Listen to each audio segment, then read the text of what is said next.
Good evening, everyone. I'm going to call to order the Town Council meeting on October 28th, 2025. Will you please rise and join me in the Pledge of Allegiance? I pledge allegiance to the flag of the United States of America and to the republic for which it stands, one nation, under God, indivisible, with liberty and justice for all. All right, will the town clerk please take roll?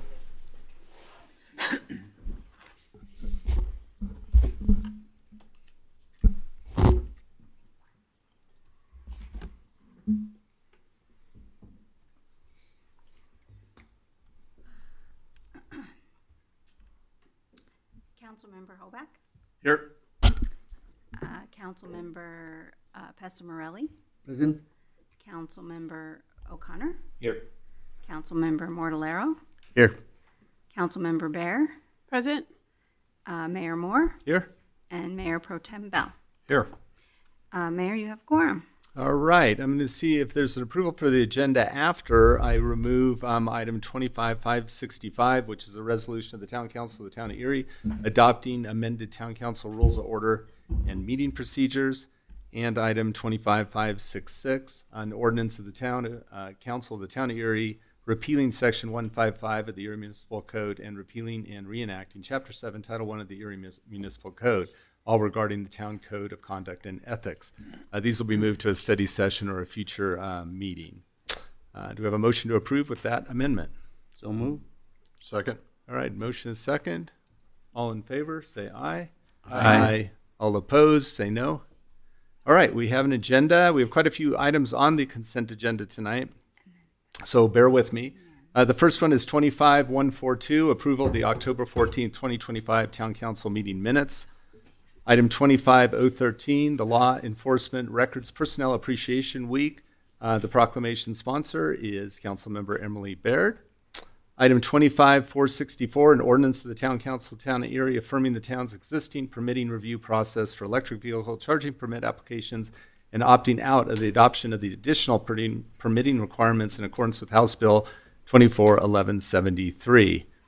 Item 25514, an ordinance Town Council of the Town of Erie accepting the transfer of real property from HT Flatiron LP to the town and approving the associated special warranty deed. Item 25550, a resolution of the Town Council of the Town of Erie in support of a grant application for funding the Colorado Parks and Wildlife construction of Reach 2 of the Colorado Coal Creek Trail and committing matching funds for the grant. Item 25555, a resolution of the Town Council of the Town of Erie approving a funding agreement with Xcel Energy for design and relocation of a gas line at County Line Road and Austin Avenue. Item 25541, a resolution of the Town Council of the Town of Erie approving the 25 funding agreement with the Regional Transportation District for the Town of Erie Metro Transit Pilot Program. Item 25439, a resolution of the Town Council of the Town of Erie approving the First Amendment to the agreement for professional services with D2C Architects for design and engineering services for the Erie Police Department EPD expansion and remodel project. Item 25524, a resolution of the Town Council of the Town of Erie approving the First Amendment to the construction manager at-risk contract with Franson Pittman Construction for the Erie Police Department expansion and remodel. And the last item on the consent agenda is 25543, a resolution of the Town Council of the Town of Erie approving the CMAR contract for North Water Treatment Facility. Do I have a motion to approve the consent agenda? Move to approve. Second. Motion to approve from the Mayor Pro Tem, second from Councilmember Bear. All in favor, say aye. Aye. All opposed, say no. All right, we'll move right into public comment tonight. And do we have anybody signed up to speak? We do. All right, let me just set the rules for public comment. Please remember that public comment is not an interactive question and answer forum, but rather a time for you to state your comments on a particular item or issue. Public comment provides the opportunity to discuss items that are not public hearings. Please sign up using the kiosk in the lobby. If you have a handout, please give it to the town clerk to the left. They will distribute it to the council, included in the meeting record. When called upon, please state your full name and location for record. Public comment is limited to 3 minutes per person. You'll be given a 20-second warning when your 3 minutes are almost up. At the 3-minute mark, you will be asked to wrap up your final sentence. All opinions are welcome. Please be respectful of each speaker, and to ensure everyone feels welcome to share their comments, please refrain from cheering, clapping, booing, or otherwise disruptive behavior. All right, who's our first speaker tonight? Our first speaker is Micah Frank.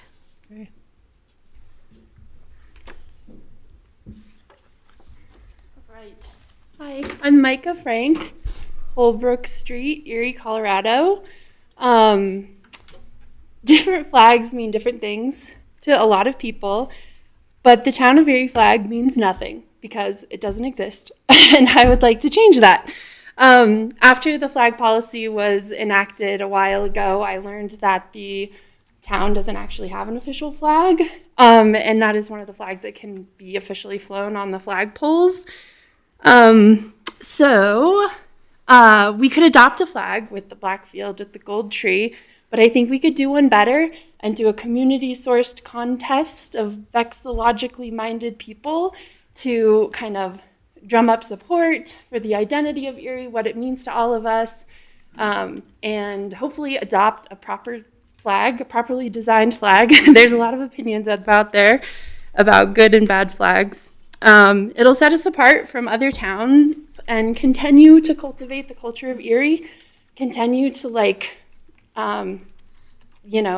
deepen the definition of what a small town feeling is. I know a lot of us have a lot of pride in living here, and flags are really important. It may seem silly, but I don't think it is. And I would love to, see the community involved in designing a flag.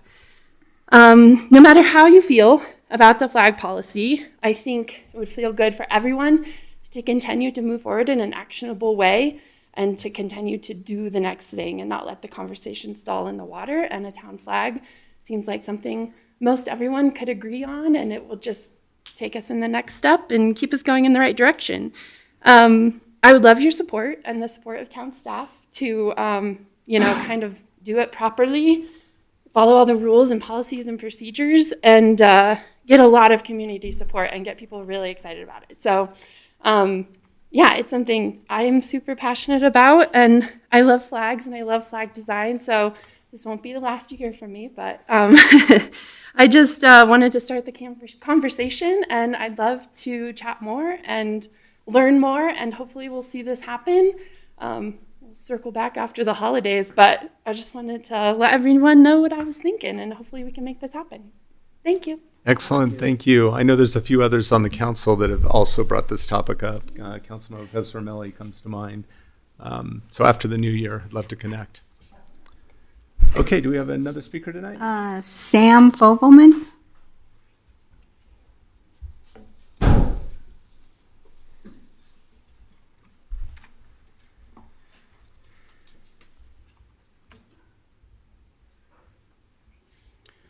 Sam Fogelman, Holbrook Street, District 2. I'm here again to request that you all take definitive action to ensure that the current conditions that surround us give fewer opportunities for oppressive practices here in our town and our surrounding communities. While some people may want to characterize Erie's current surveillance structures, which include flock cameras and plenty of other public and private systems, as necessary and important public safety, their potential as part of an authoritarian web of social conditioning is the threat that will be forced on all of us. By allowing these systems to continue to exist, we provide the current regime with the infrastructure they need to force their Project 2025 reforms on everyone and track us down if we don't comply.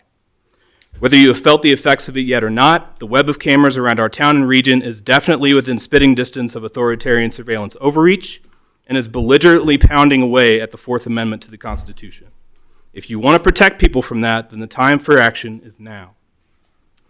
What we are seeing in real time today, every day, from all around the country, are violent arrests of people with no warrants announced by masked men who refuse to identify themselves, who restrain their victims, read none of them their rights, shove them into unmarked vehicles, and speed off without telling anyone where they're being taken.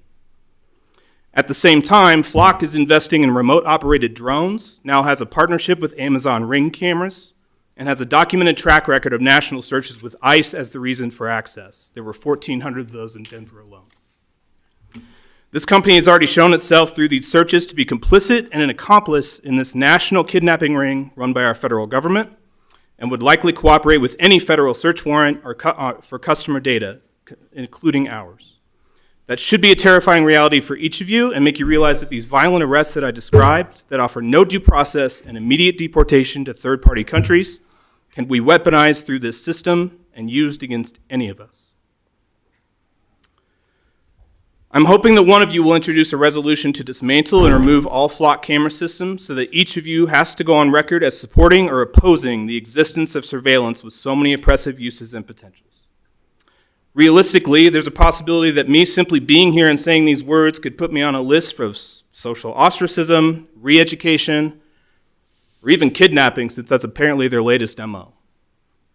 And likewise, if any of you is willing to introduce a resolution to oust flock from our community and or vote for it, you put yourselves at risk for the same. But the more of us who are willing to speak up, to do what is right, to make decisions for the general good, the better off our country will be and the safer all of us 20 will seconds. be who live here. I'm asking you to be an example to some of the 4,000 other cities that have sold their own safety to flock, and now to the whims of the authoritarians in charge. Take steps now and in the coming weeks to dismantle this and make it so they have one less lever of control and fear over all of us. If you're willing to be brave, I'm sure there's plenty of us who live here who are willing to support you. Thank you. All right, thank you. That's all I have. Okay, no one online? All right, we're going to move right into general business. We have 3 items tonight. The first item is 25-583, a public hearing, first reading of the 2026 proposed budget. And so I'll declare the public hearing is open for that. And Sarah Hancock will join us to lead the discussion.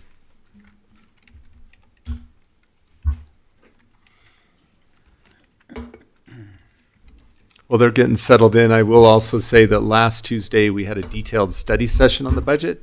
So if there are individuals out in Erie that would like to see the discussion on the budget, that happened a week ago.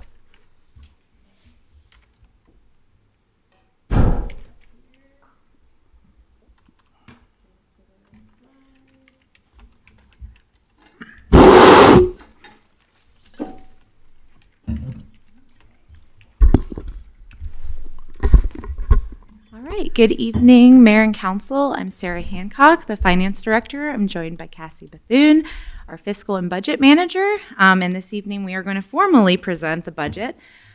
We do have an abbreviated presentation this evening. A lot of this information we did present last week. So some of the slides we will breeze through a little bit, but certainly if you have any questions or need us to stop, just let us know. Again, we're going to go through quite a bit of information that we did look at last time, but there will be some information that we're going to be lifting to the surface that some of the departments went through in more detail and depth in the study session. And just to do some highlighting here, our budget process does start in May, and we did do quite a bit of work alongside the council this year in terms of understanding how we're going to move forward with our revenues and priorities. Our budget did close in June, and we began reviewing that budget with our executive budget team.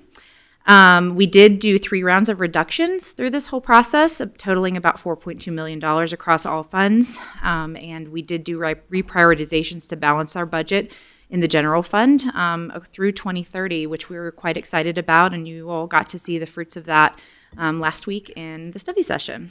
We did do some extensive work on our personnel and compensation considerations, and last week you saw the final budget ready for consideration. So I'm going to let Cassie talk through this one, but we are going to make some changes to this per some new information that we have. So I'm going to talk through that a little bit. Hello, everyone. Cassie Bethune, Budget and Fiscal Manager. So I started digging into the GFOA best practices because of all of the anticipated debt issuances we have and the way that it looks on our fund balance summary here. And recent guidance has changed where they are recommending that we put that in the budget to then show the balance of this is what we're anticipating to get to fund the project, this is how much we're anticipating to spend to fund the project, so that we will no longer be having these negatives. We just found this out though after these materials were submitted, so we will have that for you on the second reading. That's the only change that we are planning at this time. And just to also, because I was like, oh, that's interesting. We've always done it this way. I did call a couple of our peers. I'm spend a lot of time speaking with the department director, the finance director over at Brighton. And she also said that they are moving towards doing the same thing. So this does seem to be a shift in the industry. So we're hoping that that will also just be clear about what we'll see. So you'll see in the revenues line that anticipated debt issuance for second reading. All right, so diving into the general fund here, this is mostly the same as what you saw last week, but we did have a few slight adjustments. There were a few officers that we need to align to the correct step and within our personnel, and then we also needed to complete some allocations for telecom that hadn't been completed and allocated out to the departments previously and was all in central charges. It doesn't make a whole lot of difference. I believe it was about $140,000 that you'll see in the operations and maintenance line, the operations and debt on this slide, that it had increased due to those changes. I do just want to point out that I just realized a few minutes ago, the last few numbers for the ending fund balance on this slide are not correct. They were not updated from last week. Later on in the presentation, there are correct ones that have the correct fund balance on them, but you'll see they do not match up. So just want to be clear, this is not correct for the ending fund balance, but later in the presentation is correct. If you'll just point that out when we get there. Absolutely. And we can also update the presentation and send that out to council afterwards. Yep. Okay, we're just going to go through this quickly. Nothing has changed here. Our revenue projections have stayed exactly the same. Something that we wanted to just point out again, these negative percentages here are from the reduction from what was budgeted, not a reduction from what we collected. So just want to highlight that again. All right, so diving into the comparison here, the main difference that you'll notice from what we saw last week was that we've added the 2025 estimates and the 2024 actuals to this chart and table here, just to give a better idea on how the budget changes over time. Now, the major difference that you'll see is with capital, with both our projections and actuals compared to the budget for either year. The reason for this is that we have to budget most of the time for the large projects so that we can encumber it, we can sign a contract, and so it's going to be a lot higher as we have those big multi-year projects come on and we have that bouncing ball effect where we roll that over. And that's what we bring to you all in the spring.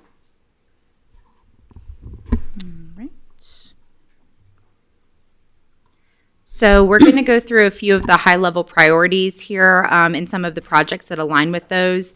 The priorities that we ultimately utilized through the budget process were a combination of the priorities that we already have listed on our website online, alongside the priorities that the council had identified through the community survey this year. So managing the growth to make Erie better, not just bigger, promoting a prosperous local economy, providing high-quality amenities, and then ensuring a safe, healthy, inclusive environment, as well as a safe, affordable, and reliable water supply. So for that first priority, we have projects in here that will work towards upgrading and building our new transportation infrastructure throughout the town.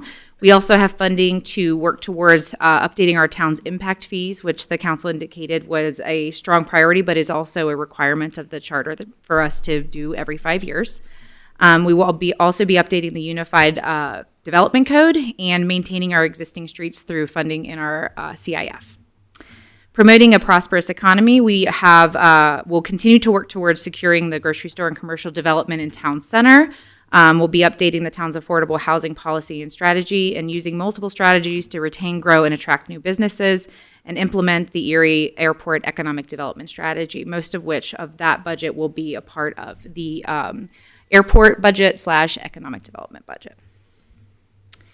And then in terms of providing high-quality amenities, we will continue to work towards developing the Compass and Morgan Hill Parks, which includes the Phase 1 development that you saw the presentation with Parks and Recreation earlier this year, as well as expanding the Erie Community Center. We'll continue the design and securing funding for the second community center, which includes that design funding that we have in the Parks and Recreation budget.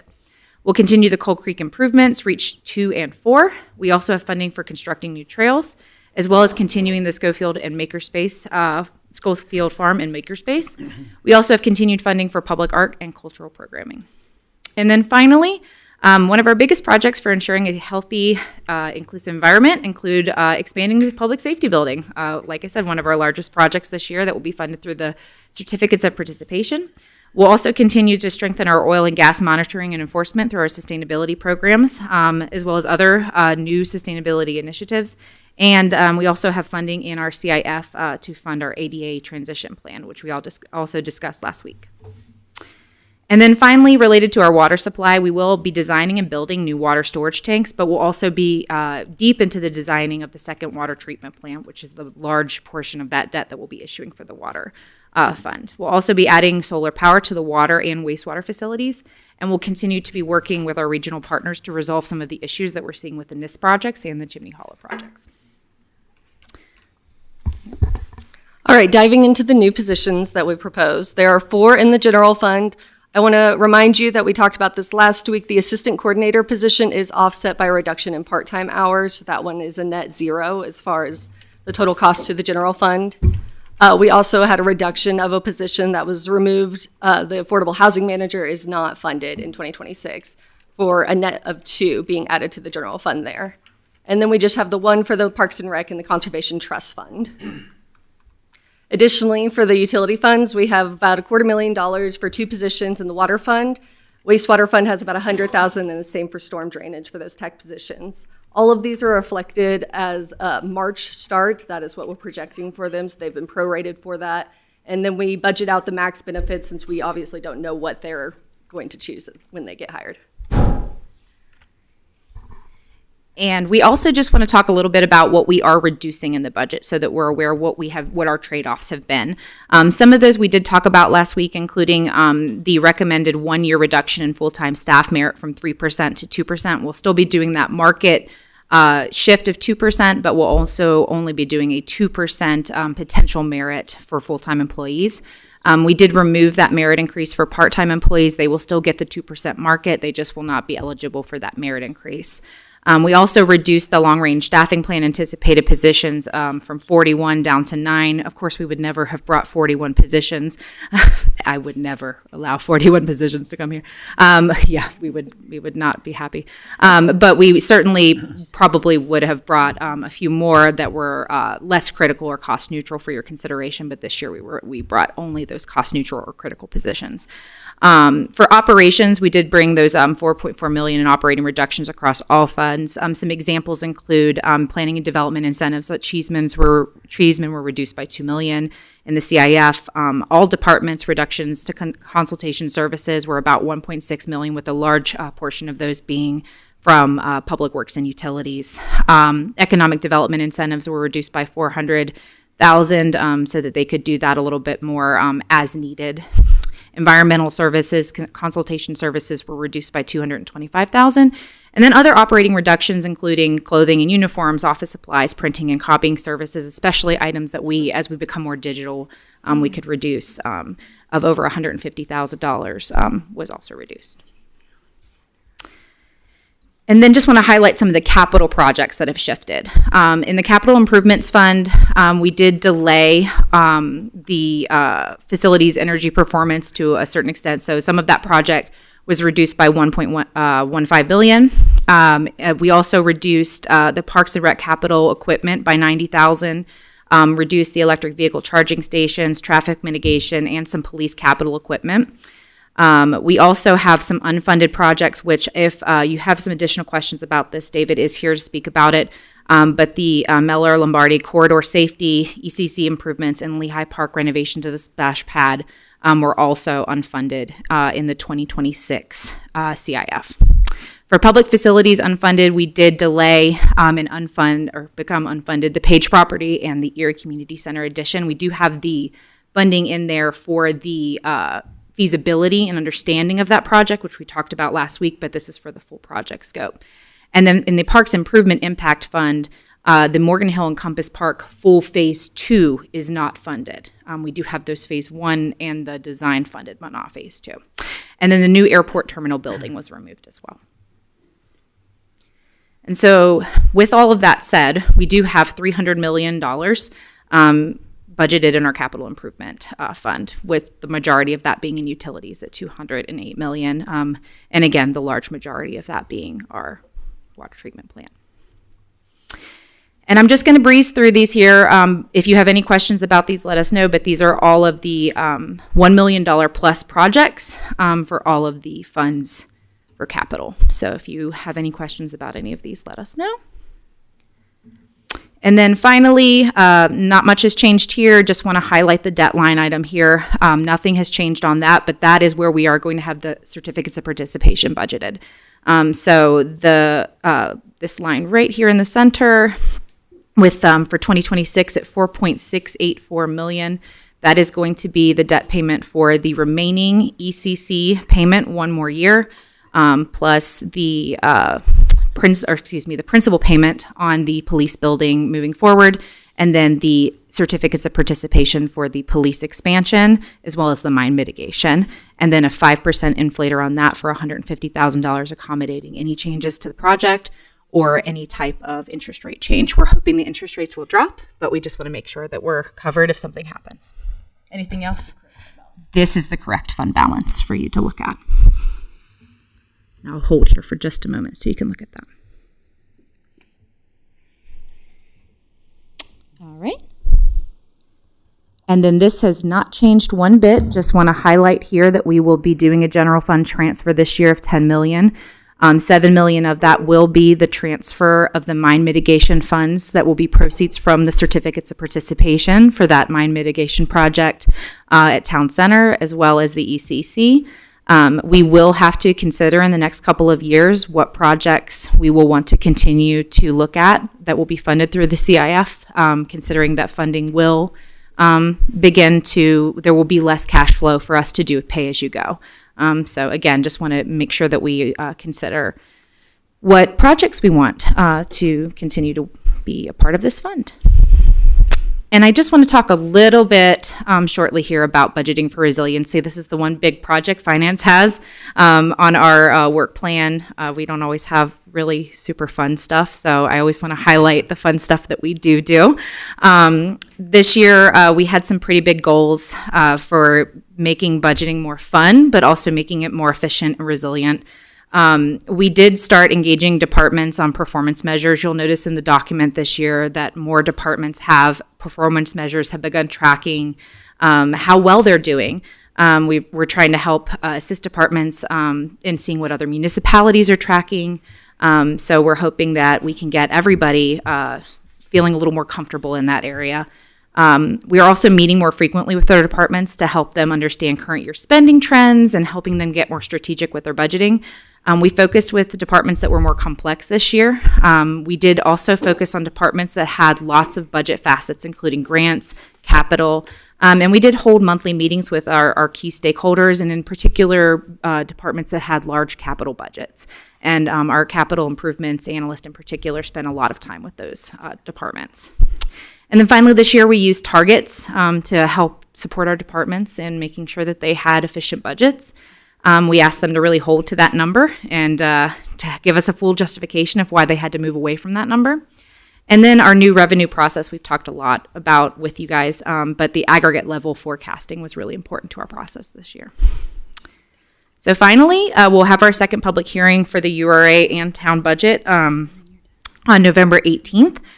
So any changes that we need to make, we'll make before then. And then on December 9th, we'll have what will be a second supplemental, but will technically be the fourth supplemental whenever you add in the fleet supplemental and all of that. And then we'll also certify our mill levy for 2026. So with that, we're ready for any questions and discussion from you all. All right, sounds good. I think what we'll do next is see if there's any public comment, and then I'll bring it back to council for questions.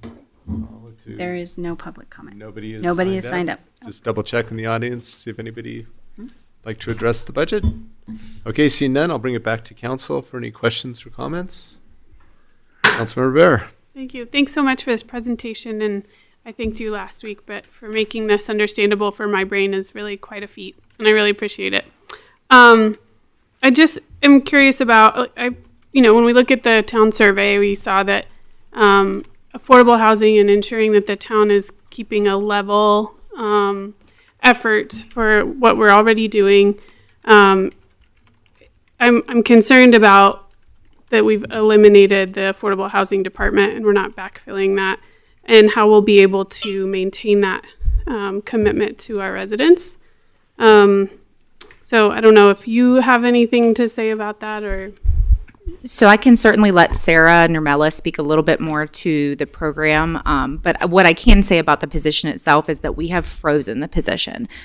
So I think the idea behind it was that we wouldn't actually eliminate the FTE fully. It would be frozen so that it was not activated this year. But if the council wanted to go a different direction or wanted to reactivate it, then and we had very clear direction on how affordable housing wanted to move forward, then we could do that. So I think that was kind of the idea behind it, but I'm not sure if Director Nermella is in here, but she is welcome to elaborate if you have anything else. No?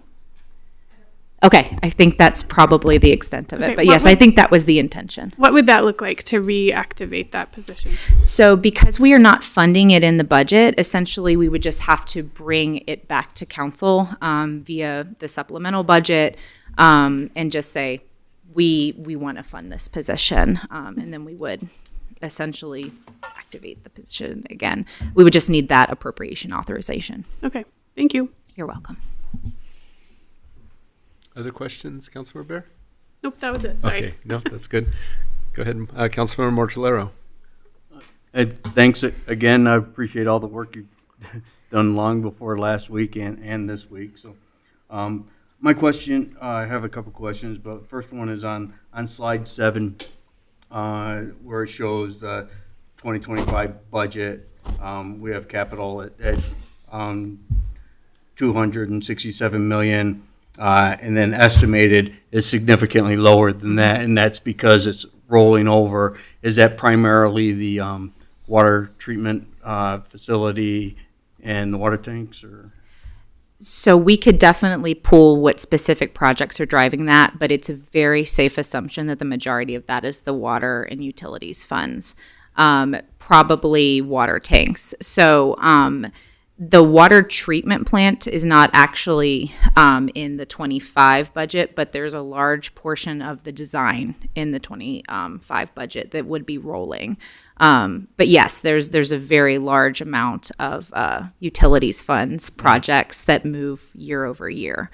Yeah, So it'll fall to fund balance. Oh, excuse me. It'll fall to fund balance, and then you'll see us bring it back to you in spring supplemental and reappropriate again. Okay, and then that's why 2026 budget goes up, because that all that water treatment, water tank, and whatnot. Yes, and it'll actually add a little bit on top of it. Yeah, I know. Yeah. But, I think 90 million for the water tank or something like that. Yes. Water's, storage tank. Then on slide 15, I just wanted to What slide am I on? It's 15. couple things. Delayed. The park and rec, we're bringing it down $90,000. Is that equipment that would be going to the ECC equipment, or? I'm actually going to look to Director to speak about specifically what equipment was removed. Evening, Council. Luke Bollinger, Director of Parks and Recreation. You were asking about the 90,000 Parks and Rec capital equipment? Right. Yes, we pulled that out in anticipation that we would probably roll that into the expansion project. Yes. Okay. So for the 2026 budget, we've got a $1.26 million expansion. For design and engineering. Okay. And so that's the design work, and then the 11.4 that's being delayed is for the expansion. For the actual construction, Okay. FF&E, soft costs. Yes. Will we need the mitigation done for that expansion? No, that is on the west side, the west side of the ECC in the current native area just east of County Line Road. Okay. So that does not involve any mitigation. Okay. The expansion that we're looking at will not require any geotechnical mitigation to the extent that the area east of County Line Road would. Okay, great. Thanks. I think that would- And then I had another question on the Muller and Lombardi corridor safety, multimodal improvements. Dave, thanks. Just wondering what that involves and what what safety issues are currently there that, that we won't be addressing?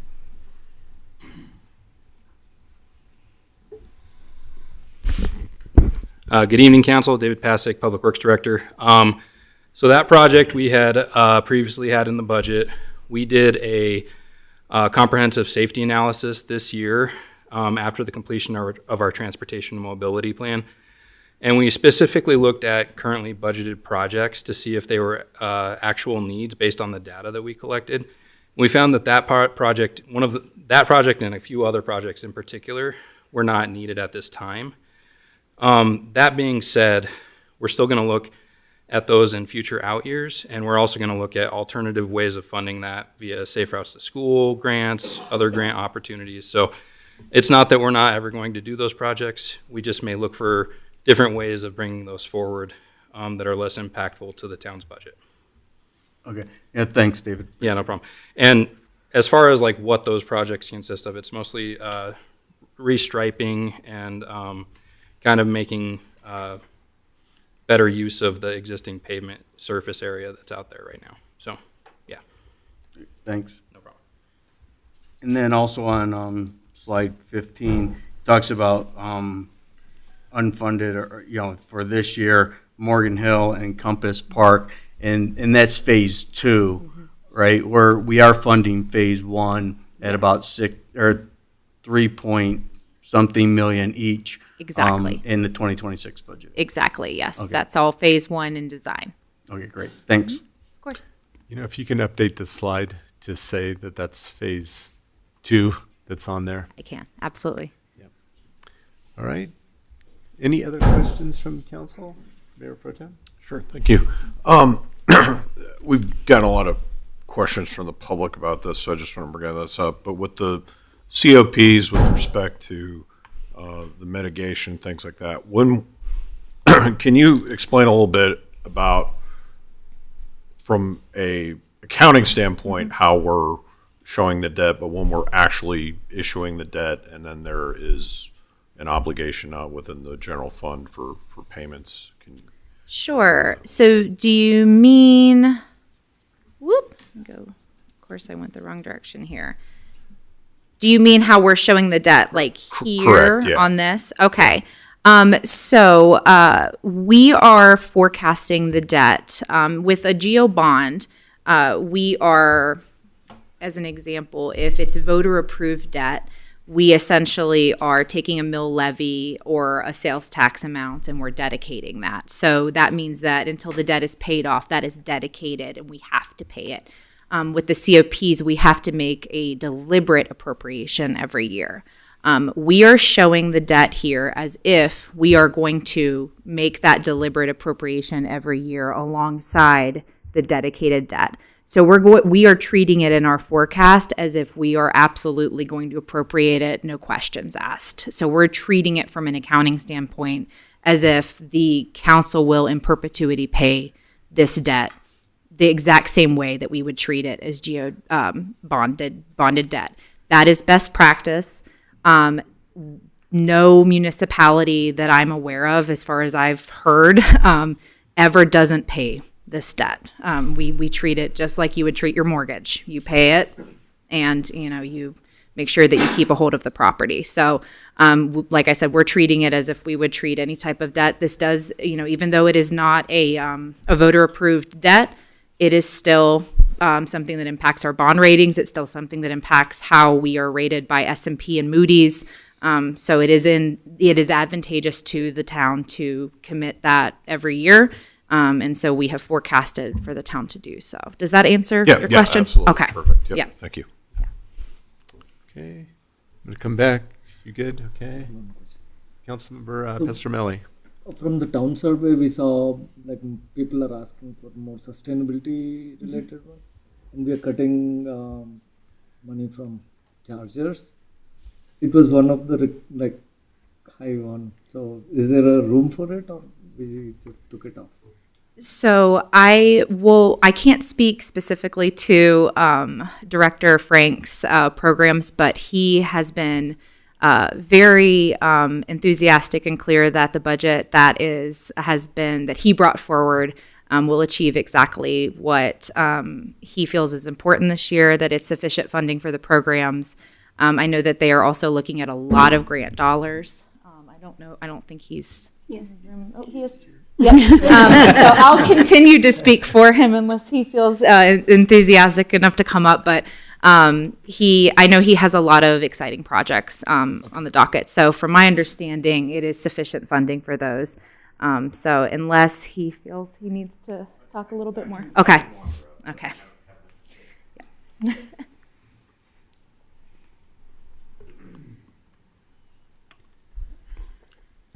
Good evening, Council. David Frank, Director of Environmental Services.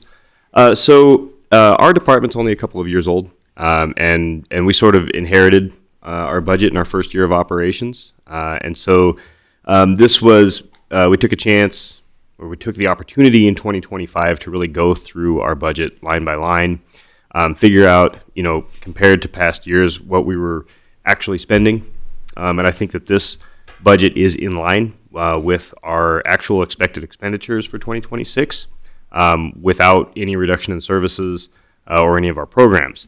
Now, if we happen to have some surprise, a great opportunity comes along that's just too good to pass up that we weren't able to foresee, or people are really enthusiastic about a certain rebate program, then we'd probably bring something like that in supplemental rather than just reserving funds for unexpected expenditures. So that's kind of the philosophy we took of let's try to get our budget as close to actual as possible. That's kind of the point of budgeting. And then, if we have extra needs that we don't foresee next year, that is sort of the purpose of the supplemental budget. Hopefully we don't see that. We're going to try to be responsible with the funds we've been afforded the opportunity to spend on behalf of the residents. And looking forward to 2027, we'll work with our team and see if there's exciting opportunities we want to bring forth in that budget that could require expansion. But for now, I think we'll be set. One quick question. So was this charging stations for new stations to be installed? And we are seeing that the current stations are like appropriately used and these demand for more. Yeah, these are for new electric vehicle charging stations, primarily at town facilities, but other places where we can find that there's capacity in the grid and access, obviously, where we can install new chargers. We're going to keep charging ahead, if you will. Maintenance of existing chargers, obviously most of our electric vehicle chargers are very, very new and still covered under warranty, but we'll like all town-owned facilities and operations will, as time goes on, budget expected maintenance. Thank you. Go ahead, Councilmember O'Connor. Thank you. On slide 15, can you walk us through the ECC improvements? What is being unfunded there? What's not going to happen? Yes. We need to start putting the director's table directly behind the podium. So much like the equipment question that came up earlier, because we're anticipating the renovation and expansion potentially moving forward in 26/27, what we did was we released a lot of those funds, racquetball court conversion. There's some weight room, floor suppression systems, and some other improvements that we thought, well, let's hold for 2026, see where the expansion and renovation feasibility design goes, and then potentially include that as part of that ask, whether it be from the Public Facilities Impact Fund or potentially from a bond proceeds. Okay. So the talked about improvements like the racquetball court. Yes. Just going to roll that all. So and for the past 15 years, we've been putting projects in these items of, improving the ECC. This year we pulled all those out knowing that we were going to be looking at a much larger project, and then we'll include that as part of that larger project. Makes sense. To help balance the budget for 2026. Thank you. You're welcome. Just passing on the way to slide 22, slide 21, I for one, appreciate the process improvements listed there. That's, I think it's always good to reevaluate the process and not just repeat the same thing. But anyway, on slide 22, can you walk us through the mill levy certification and how that's going to impact residents? How Absolutely. much they pay? Yes, so we do a calculation, and actually you do the calculation, so I'll let you specifically talk about what you do there. Yes, so we get our values from the counties, and we get the proposed values in August, and then we'll get the final values at the end of November. And then we plug those in to see, based on what our current town operations rate is, and then how much our debt rate needs to be based on the new values, what the total mill levy will be. When we bring that breakdown to you guys, you're able to see the breakdown, see what each part is, what the change is from last year, and then you vote to certify it, and we submit it back to the counties, which is due, I believe, on December 15th. Yeah, and one of the important components of that, as an example, last year, based on the valuation amount, we were actually able to lower the mill levy slightly because the valuations were enough that we didn't actually need to tax as much in order to generate the amount of money that we needed to pay our debt, our GO bonds. So as an example, that would be part of the calculation, is to ensure that we can make those debt payments based on that calculation. So that's basically the process to ensure that we can make, all of the, those two debt payments are a component of that. So that's why we need to bring that to you, to ensure that we're certifying that, that we're meeting our debt obligations and all of that. So we can certainly, when we bring it, we can maybe put something together to kind of walk you through what we did in a little bit more depth than we typically do, if that would be helpful. I think it would be helpful Absolutely. for the residents. Yeah, of course. To know Yeah. how this process works. So. Of course, happy to do that. Thank you. Okay, you good? All right, then I'll just round it out here. Nothing big. I asked most of my questions at the study session, but I just found out that racquetball courts may be pulled out of the rec center one day. This is killing me, because when we did the rec center the first time, I advocated to get those courts in there, but I get it. Pickleball has kind of taken it over. Just one. Okay. The affordable housing position, I think one of the challenges we have is, first, our residents through the surveys said, we don't want to use town money to fund affordable housing, but if state or federal money is available, right now, we used ARPA money, or ARPA money has been used partially for this, and I don't think there's any more federal money coming our way in the current climate. With the state budget as it is, they've clawed back money that was going to be in Proposition 123, which I think will also reduce our ability to move forward. So I'm fully in support of the positions just being frozen at the moment. However, if money becomes available from either the state or federal government, then I would look to Sarah on, do we do contract help to just get us through a project perhaps, or do we, is it big enough that we have to do something else with staff? But basically work it once we know what it is. I've also asked the town manager for information on the Cheeseman property, as it's now, we're selling units, and I think once we get that, that'll help inform the council on whether the first Erie affordable housing project is meeting the goals that were initially set out for that. And then the last thing that is just on my mind, and I think I brought this up at the study session, that's the building permits. I know that it's only a portion of our budget, but just for the record, the last published numbers that I saw, which were published on October 4th, we had 3 townhome permits pulled in September, 5 single-family homes, 0 in August. In July, we had 6 single-family, no townhomes, and in June, 15 single-family, no townhomes. There's a positive to that in the sense that growth will slow, and I think our community overall has been saying we're growing too fast. And I think we're seeing that with the pressures on the police station, the public works facilities, our recreational facilities. So the slowing should help us catch up and to right the ship, if you will, from that perspective. But on the flip side, it could impact the budget, depending on if this slowdown is just a blip or if it carries into 26. And I suspect we'll have conversations, I don't know, maybe March, April timeframe would probably be when you guys will have a sense for that. All right. With that, I will actually close the public hearing and the public comment portions of this first reading. The second reading will occur on November 18th, in just a few weeks. So, thank you. Be here. Thank you so much. Thank you.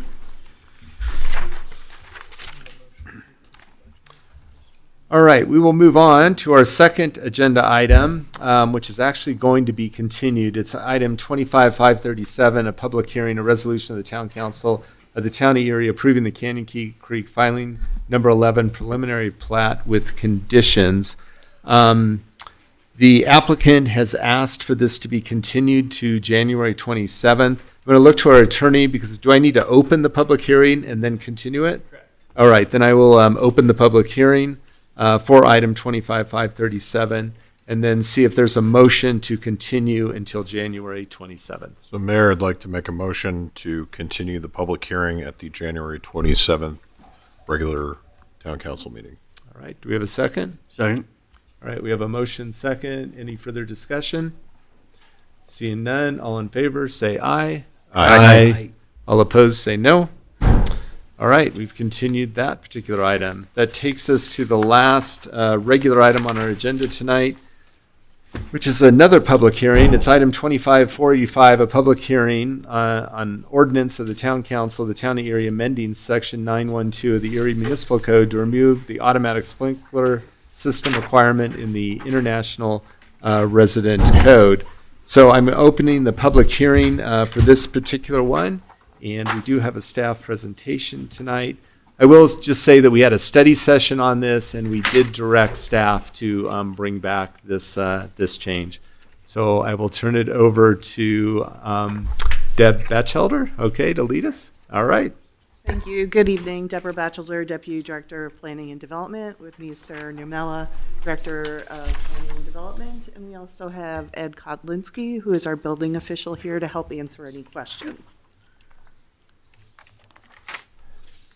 How can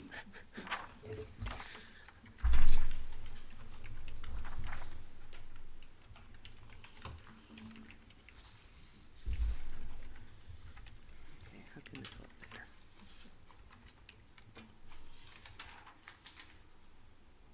Sorry, technical difficulties. Here we go. So in December of 2024, the town held a roundtable with the Home Builders Association of Denver and homeowners associations.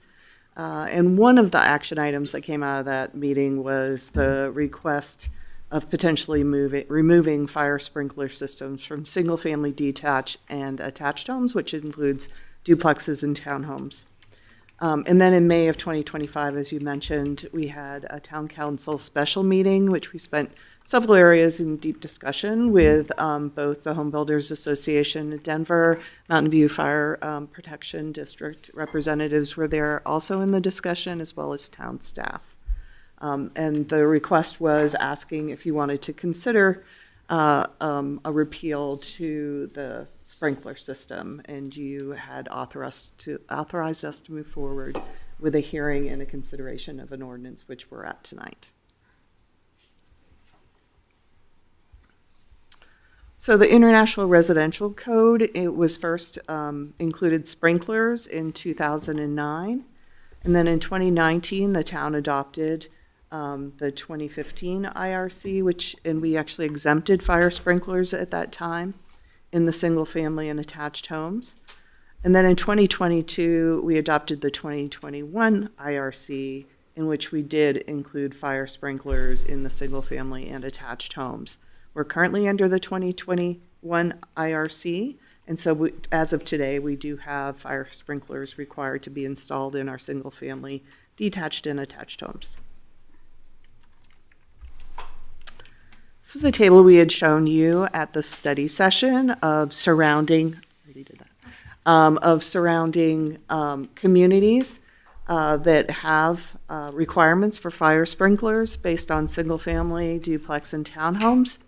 Our building division, since this packet was posted, has updated this. There were some slight changes, but still has the same flair. The town clerk will be passing those new tables around. We did share that with the Home Builders Association. There weren't drastic changes. There were both backs and forths where no's went to yeses and yeses went to no's.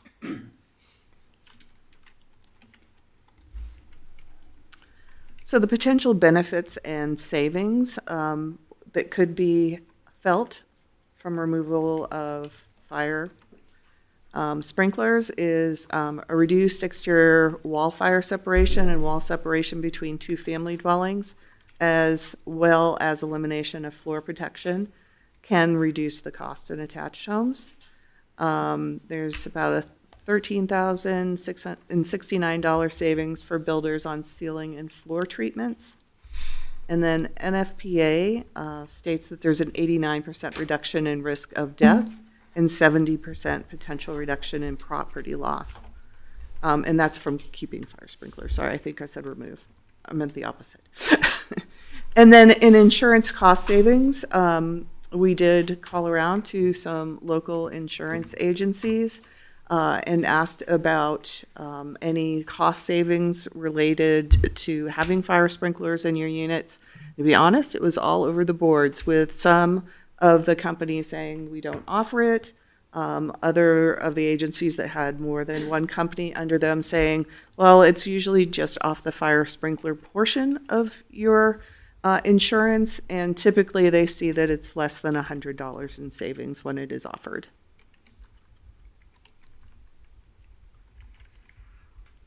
Okay. Cost and impact and incentives. So, if we are requiring the sprinklers, the increased cost of construction increase can impact the affordability of homes. So, you had asked us to look into what the general costs were on single-family homes. We went ahead and contacted some of our local builders and got some more numbers. And these are averages from those numbers that we collected from builders. So on a single family between 2,000 and 3,000 square feet, it was about $12,745. On duplex home of a smaller size of about 15,000 square feet, it was just a little over 10,000. And then same thing for detached townhomes that are about 2,000 square feet. It was just a little over $10,000. Currently, we don't have any incentives to put in fire sprinklers. Other communities have been known to provide those, or sometimes districts. It could be equipment or property tax rebates.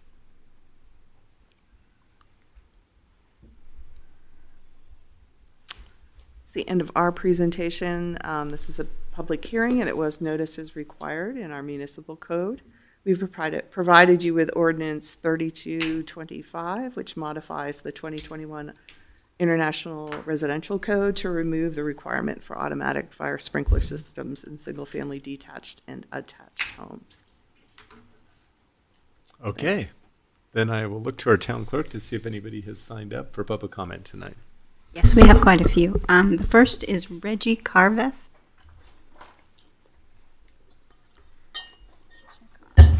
You said Reggie?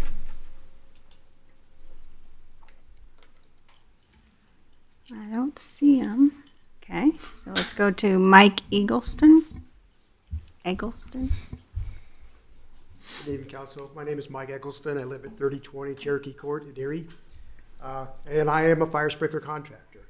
I've been in the fire sprinkler business for about 45 years now, and over that time, I've seen codes come, codes go, things changed, but the one thing that has always been very important to me is life safety. And that's talking about people. We're not talking about dollars and cents here. How much is your life worth? It's not dollars and cents when it comes down to what the fire sprinkler system could save you, your life or your kids' lives or whatever over a time frame. I own a house here in Erie. I built there 24 years ago. My house has a fire sprinkler system in it. I don't know where you guys are getting your insurance information from, but ours roughly is about $300 a year savings. It's not enough to necessarily pay for a $10,000 if you're looking at it as a financial investment. But overall, houses that have it in usually sell for better prices because of the protection of the fire sprinkler system. And, it's always a tough thing to look at. We've got a lot more EV cars out there. We're seeing a lot more EV fires in garages. The fire sprinkler system typically does not cover the garage, but it usually gives a protection between the garage and it moving into the house. And that's a major concern of if you're going to talk about fire safety for the people that are living within the house.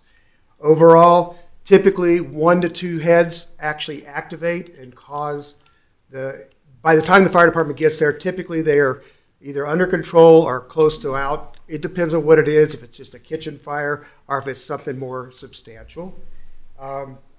So, we're seeing construction methods and things that burn quicker, burn easier. If you've ever seen the ASFA or NFSA life safety trailers where they show a sprinklered room compared to another room, it's incredible. It will actually make you think twice about what you're putting inside your house. Furnishings are more flammable, all of this. They go up quicker, they cause more fires, more damage. So when the fire department rolls in there, they've got a 2.5-inch hose typically. They're pumping somewhere between 500 to 2,000 gallons a minute, depending on how many hoses they've got and what they're doing, where a single sprinkler head is putting out somewhere between 16 to 20 gallons max per minute, and typically it can control the fire. The biggest thing with a fire is typically it's not that you get burned to death, it's that you die from smoke inhalation. By the time the fire reaches to where it's going, you're less than 36 inches clear space from your floor up that you have is not filled with smoke. You're trying to get out of a house. It's dark. It usually, for whatever reason, seems to happen at 2 o'clock in the morning.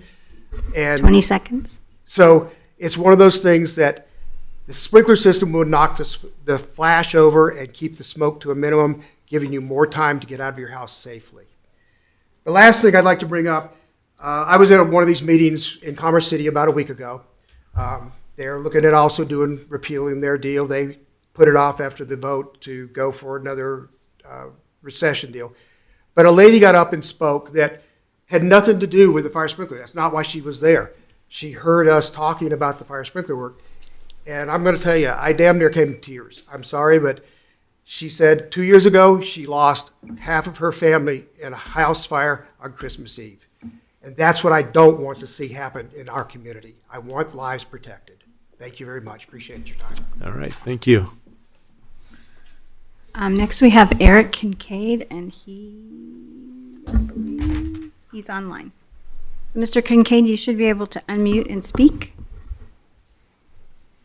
Yes, thank you. Good evening, Mayor Moore, members of the Town Council, fellow residents. My name is Eric Kincaid, and I'm here this evening on behalf of DRB Homes, formerly Brightland Homes.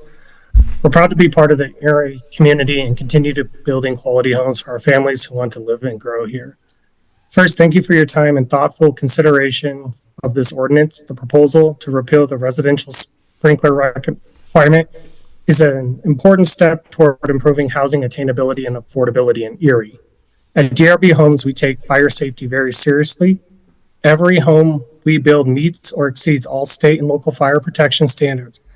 However, the current sprinkler mandate has added significant costs that are ultimately passed on to the buyers, and that as those costs go well beyond the initial installation. Installing residential sprinkler system adds over $15,000 per home, or roughly $4.50 per square foot. It requires upsizing water taps, which could add another $1,000. We currently use a 13D suppression system that includes a backflow preventer.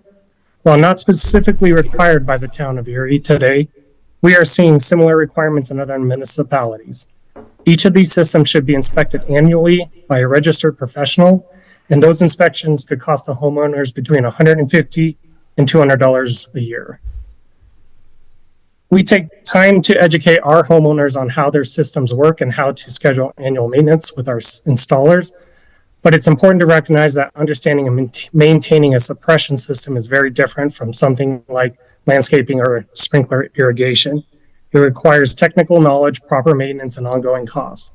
And as homes are resold, there's no guarantee that future homeowners will even be aware of these requirements. That creates both financial and safety risks over time. From an affordability standpoint, the impact has been significant. Before the sprinkler mandate and tap fees increased, our townhomes were planned to start in the mid to upper $400 range. Those same homes now start in the low to mid 500,000s.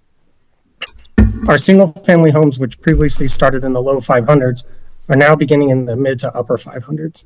20 seconds. That $50,000 or more cost can easily price out families, especially first time and working buyers. Repealing this requirement won't reduce safety. It will restore balance and make homeownership more attainable. Erie has the chance to lead by example, reducing unnecessary costs, cutting the red tape, and supporting thoughtful, affordable growth. On behalf of DRB Homes, thank you for your partnership, your leadership in this important issue. Thank you. All right, thank you. Next, we have Victoria Hall.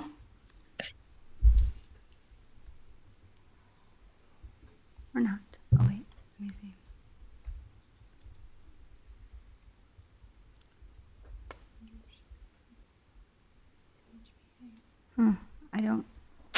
I don't see her unless she's with Northern Colorado HBA. I don't know who she is. So she's got her hand Can you raised. speak up just a little bit? She's got her hand, somebody's got their hand raised, and it's Northern Colorado HBA, and I don't know if that's Victoria Hall or not. Okay, well, if they're online, you can I'll promote take them off of mute and at least ask.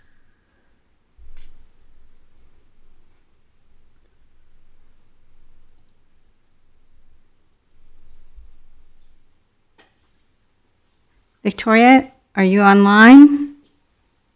Hi, I'm online. Can you Okay. hear me? Yes, we can. Wonderful. Sorry about that. Go ahead. Good evening, Mayor Moore and members of the Town Council. My name's Victoria Hall. I'm the Executive Officer for the Home Builders Association of Northern Colorado, representing the Weld County areas of Erie. Just like Denver Metro HBA, our organization represents the builders, the contractors, engineers, suppliers, and the trades who build homes for Erie residents. We too strongly support the proposed amendment to repeal the residential sprinkler requirement for attached and detached single-family homes. We believe this decision is a critical step toward reducing unnecessary burdens on home builders and helping Erie families access attainable homes. By removing this mandate, Erie sets a positive example of smart governance, cutting red tape, and making homes more accessible and supporting these builders and delivering quality homes to the Erie community. We urge you to approve this amendment and continue partnering with stakeholders to create these meaningful housing solutions for your Erie families. Thank you for your time and consideration this evening. All right, thank you. Next, we have Patrick Haney.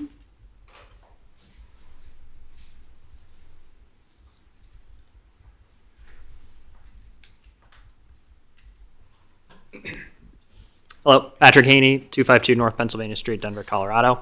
I'm the regional coordinator in the Rocky Mountains for the National Fire Sprinkler Association. I want to thank the council and the mayor for their continued support and for being leaders in fire protection in this country. In 2009, the International Residential Code brought on fire sprinklers.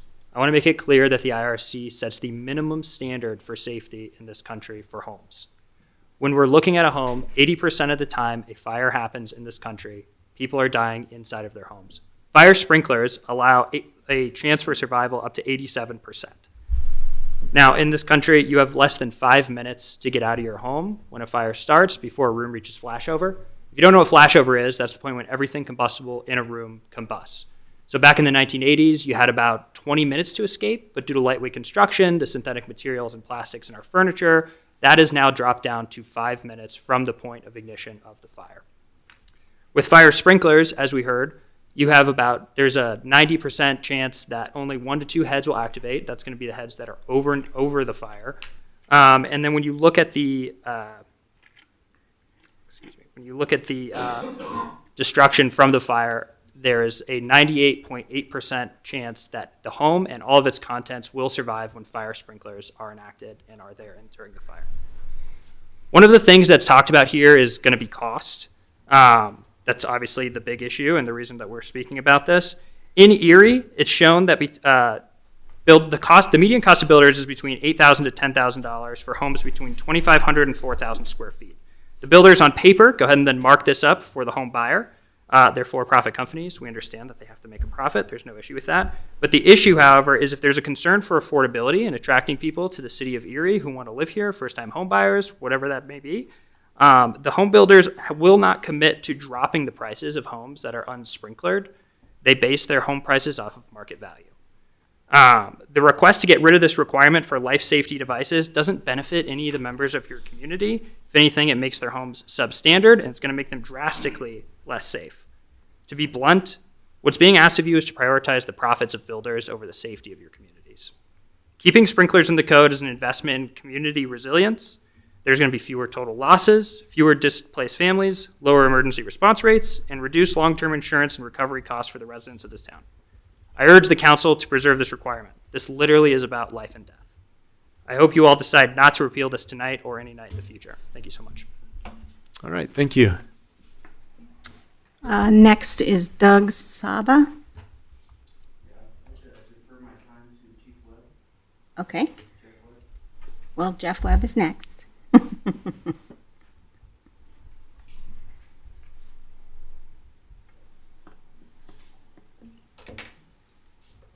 Good evening. My name is Jeff Webb. I'm the Deputy Chief and Fire Marshal for Mountain View Fire Protection District. We protect Erie on both the Weld County and Boulder County sides. Thank you for the opportunity to speak. We're here to urge you to keep Erie's residential sprinkler ordinance, not as a matter of regulation, but as a matter of safety. The safety of your citizens, our firefighters, and the integrity of the neighborhoods that define the community. Sprinklers are not a luxury. They're the most effective life safety system ever developed for residential fires. The NFPA notes that an average fire death rate is down 87% in sprinkled homes.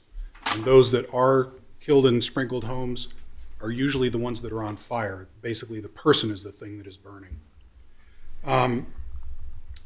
In a fire, seconds matter. In modern construction, the fire doubles every 30 to 45 seconds. And so as the sprinklers there, they respond automatically, usually less than 1 minute after ignition.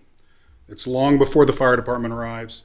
In most cases, a single head controls the fire or extinguishes the fire before it spreads beyond the room of origin or even the object of origin. This is especially important in modern lightweight construction. Modern homes burn faster. They fail earlier. The furniture and the interior furnishings give off not only the smoke when burning, but a lethal mixture of poisonous gases like hydrogen cyanide, phosgene, hydrochloric acid, carbon monoxide, and others. In low quantities, breathing the smoke acts like a narcotic. It impairs the judgment, it slows reactions, and it prevents the occupants from escaping the home. This is not relatively benign campfire smoke. This is a single breath can lead to lung damage and or death.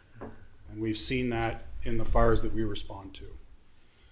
Sprinkler spray as a secondary matter also helps clear the air the same way a summer shower clears the air of pollen, basically taking those particles of poisonous gas and dropping them to the ground so you're not breathing them. Smoke detectors are not enough. They do nothing to reduce the spread or growth of the fire and the resulting toxic gases. The smoke detectors just let you know the fire's happening. It's up to you to act. The fire sprinklers control the fire, limiting its ability to grow. Fewer gases are given off, the occupants are given a fighting chance to escape. The builders are not installing smoke detectors in the homes. They're installing fire detectors, flame detectors. They're much cheaper. A smoke detector would go off as soon as the smoldering starts. A fire detector waits for flaming combustion to go off, which is minutes later, so there's been this smoke produced that is affecting the occupants. This gives a fire a significant head start. Sprinklers aren't theoretical. They're installed, tested, and proven right here in Erie homes. We've done hundreds of them. They're quietly saving lives, and because the installed base in residential homes is relatively new, the experience in Erie of sprinkler saves is in the multifamily homes where they've been there for years. In Blue Sky, there were 2 separate fires where the fire was kept to the object of origin. In both cases, it was a box on the counter. The residents were back in their home a few days later. And in both cases, the resident was not home to have noticed the fire and acted. Beyond saving lives, sprinklers save homes and property. The NFPA shows that, the NFSA, National Fire Sprinkler Association, shows that in unsprinkled homes, in sprinkled homes compared to unsprinkled homes, the damage reduction is about a 90% reduction in damage. Families that are displaced in non-sprinkled homes often spend months to a year out of the home. In sprinkled homes, they're back within days or weeks, a couple of weeks. It kind of matters, how much time would you like to spend in a hotel? The difference between a small kitchen cleanup and a total rebuild is measured in minutes as the fire grows unchecked, and the minutes the sprinklers buy us. By holding the fire to the object of origin, the sprinklers give the fire department a chance to save the home and its occupants. The vast majority of Erie's residential systems use PEX or CPVC. Based on our last 30 or 50 or so sprinkler designs, the installed cost is $3.50 per square foot, and it's relatively constant across the size of the homes that we were measuring. That safety system is roughly the same as the percentage on a safety system for your car, the airbags, the seat belts, the crumple zones, the bracing. Would you consider buying a car without those safety systems? You can't. I mean, they have to be in there. The quotes you hear at many times that value of $300.50, those are given for single designs of a custom home. They're mixing metaphors. We're not talking about the neighborhood-wide installation of sprinklers. Those costs come from if I build a home somewhere out in the country and I have one home with one design, it's very expensive, maybe 3 times that cost. If you're doing it 100 at a time like you're doing in the Erie neighborhoods, it's down in the $3.50 range. The ordinance doesn't add costs, it rebalances it. There are efficiencies possible. We can reduce the spacing between structures, packing more homes into a neighborhood. We could reduce the fire ratings of the facing walls, reducing the cost of the building. We could reduce the water flow requirements and the water pipes that are put in the street because we don't need to supply thousands of gallons a minute to put out the fire. You can have longer cul-de-sac streets, reduced road widths on the cul-de-sacs, or reduced cul-de-sac diameters. All these things are possible. Erie hasn't investigated that because they haven't thought about it yet, but that's something to work on. While insurance savings may vary, many underwriters offer premiums. We're typically hearing few hundreds to $1,000 per year. And that's checking directly with the underwriters, not asking an agent. If the town repeals the ordinance, they would need to revisit the lot spacing, the fire resistance ratings, and the hydrant spacing of neighborhoods that have already been planned because they were approved by us, assuming sprinklers would be in place. If you take the sprinklers out, we have to relook at how the spacing goes because then the fire looks like it looks like a contiguous mass of building, and the fire will move from home to home to home. This isn't a debate about engineering or economics. It's about what kind of a community Erie wants to be. We haven't heard anything from the HBA that they're going to reduce costs. You know, where it says Lennar from the 400s, is it going to say Lennar from the 385s? No, that's not going to happen. They're going to keep those prices up.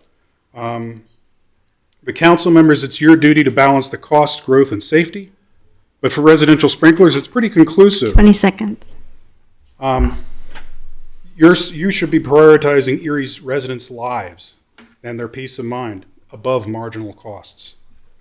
One thing to note is Commerce City, they adopted they renewed their sprinkler ordinance, but it was a messed up vote, and so they're going to meet again and renew it for real.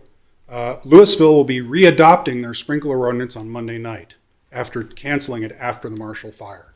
So they realize the mistake that was made, and they want to rectify that mistake. If Erie removes the sprinkler ordinance, they will be the only Boulder County government agency that does not have a sprinkler ordinance. Thank you for your time. All right, thank you. Next, we have Tim Trostel.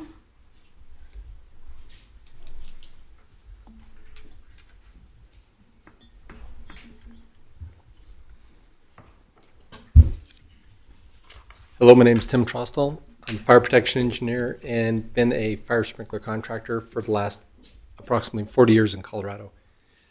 My stance on the fire protection that I think is a big thing with the builders. If you talk with any builder, safety is first. In construction, safety number one.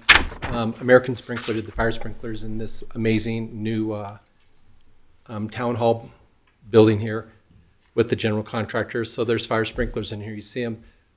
And with the city, we turned in a safety plan. With all of our builders, we turned in a safety plan. And with all the homeowners, they have safety first. Safety is always number one first. Our motto is safety first. But when you pull fire sprinklers out of a house, you're putting the safety of every homeowner last. So as a city, you got to think our motto is always safety first. The people are first. It's their protection. And if you pull fire sprinklers out of a house, where's the safety first? Every builder who builds, you can go look at all their safety plans, their workman's comp insurance, everything is always based around safety. They have job huddle meetings. They always talk about safety, toolbox meetings. If you so you look at the contractors that always have safety first and they want to take sprinklers out for profit. To my opinion, it's the fire sprinklers give you that extra, in a residential facility, they give you that extra 2 to 3 minutes to get out. They're not building safety, they're life safety. In a commercial building, it's always building safety. It's building safety and life safety equally, but with the residents, it's the life safety. So in the first 2 minutes, a fire sprinkler will activate in under 2 minutes usually and have the fire contained within 90 seconds. In that 3 to 7 minute time period, 7 minutes, you're not getting out. I don't care who you are. If your best chance to get out is between the 1.5 to 3.5 minutes, in that house, the flashover comes over at 5 to 7 minutes. If you can get out of the house, as Mike was talking about, the smoke does fill the room and it goes down very, very quickly. If you ever want to see, go to Fire Home Coalition and you can watch side-by-side burns and see how fast smoke will fill a room and how fast it goes down. And the smoke ventilation will kill you. It's just the poison of it. The firefighters can talk about that. When they have a fire, they come back, they take their suits off, they clean them, they wash them. 20 seconds. Hazardous fumes in there. So I'm here to promote fire sprinklers. It's our company policy is safety first. As any general contractor, home builder, safety first. So let's try to keep safety first in the homes for the people that are moving into these homes, for the people of Erie. Thank you. All right, thank you. Next, we have Thomas Garmond.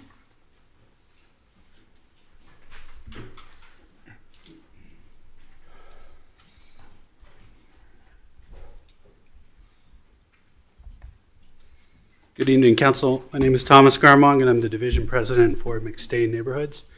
We actually have a community here in Erie, just down the road. I've also had a unique viewpoint of having served as a firefighter for several years, who's fought both house fires and wildfires during my career. I'm also a resident of Black Forest, Colorado, and experienced firsthand the 2013 wildfire that impacted that community. I'm here to voice my support for the fire sprinkler repeal today. A fire sprinkler system will not save your home from a wildfire. In fact, in the city of Louisville, specifically repealed the requirement for fire sprinklers after the Marshall Fire, specifically to reduce the cost burden on homeowners during the rebuilding process. A fire sprinkler adds unnecessary cost to the home. This is on top of $30,000 in permit fees, $55,000 tap fees. These fees alone account for 16% of the total vertical cost of home construction. Not to mention the expense from any leaks or unintended discharges from the systems. Just one of these events can add thousands of dollars in expense, increased insurance premiums, etc. Repealing the fire sprinklers from Erie eliminates an unnecessary cost and lowers the barrier to entry for those that need housing.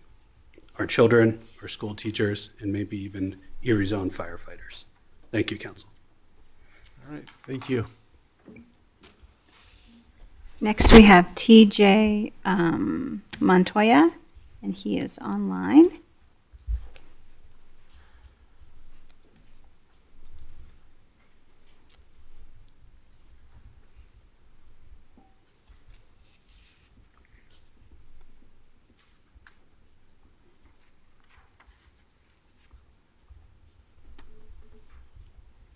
Okay, Mr. Montoya, you should be able to unmute and speak.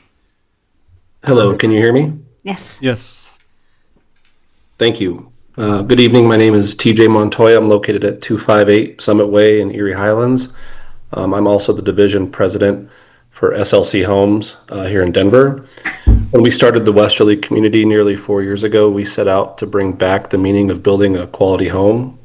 For us, this meant including items in our houses as a standard, such as energy efficient tankless water heaters, EV charging, which we included before it was mandated, and ERV, also known as an energy recovery ventilator, which filters the air in the house and exchanges it with the outside.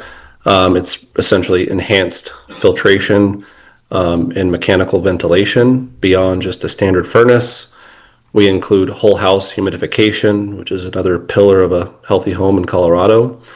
All of these included features are directly related to healthy living, which is very important to Erie residents, especially given the oil and gas activity in the area. At this point in time, we were being forced to consider removing many, if not all of these features due to affordability. We are currently sitting on over a dozen completed unsold spec homes and just recently went 5 months without pulling a building permit and starting a new home. Just last week, we had a family from Dacono come over who was extremely excited for the opportunity to move over to Erie and improve, their lifestyle, get their kids into an Erie school. And after spending 2 days with them, they came to the realization that they can't afford to be here at this point in time. We have a associate on our team who was going through a divorce when we started the community, and she was able to build a house in the community for her and her kids. And in just 4 years, she wouldn't be able to afford that same home. Please understand that we are not asking to compromise safety, but believe the fire blocking, draft stopping, no burn application, smoke detectors, and other life and safety measures that have been implemented for some time now are resulting in a safe house being delivered to our residents. At this point in time, we really are trying to maintain that level of quality that the industry has struggled to see for a while. So we're just truly asking to not be forced to do that. Thank you. All right, thank you. Next, we have Morgan Cullen.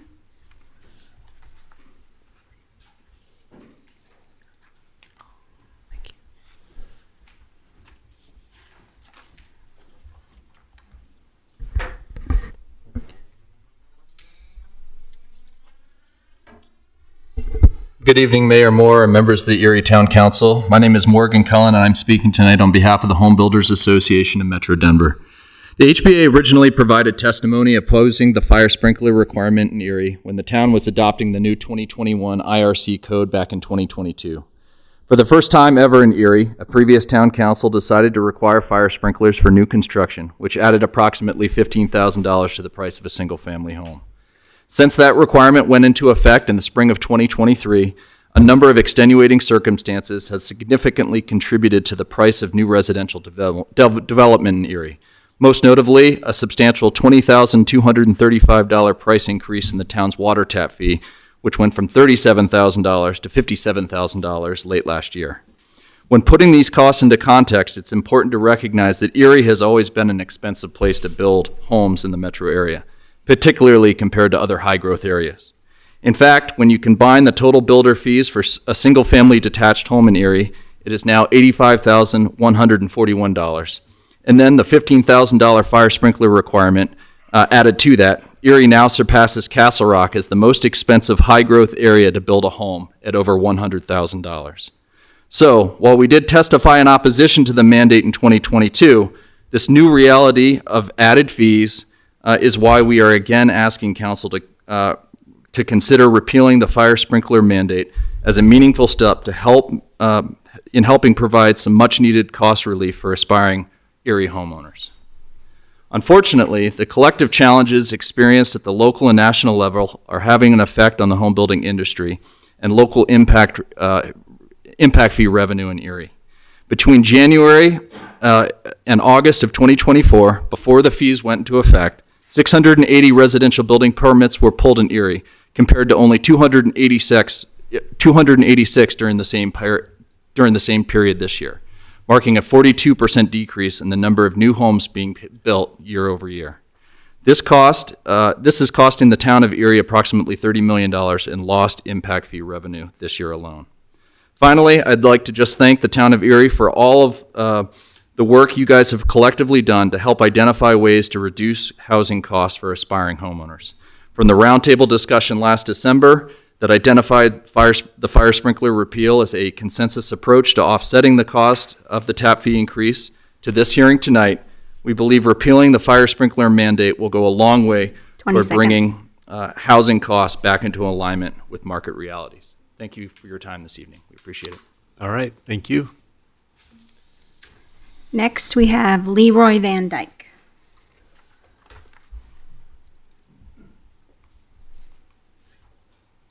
Good evening, Mayor Moore and council members. My name is Leroy Van Dyke. I'm the Vice President of Operations for Century Communities.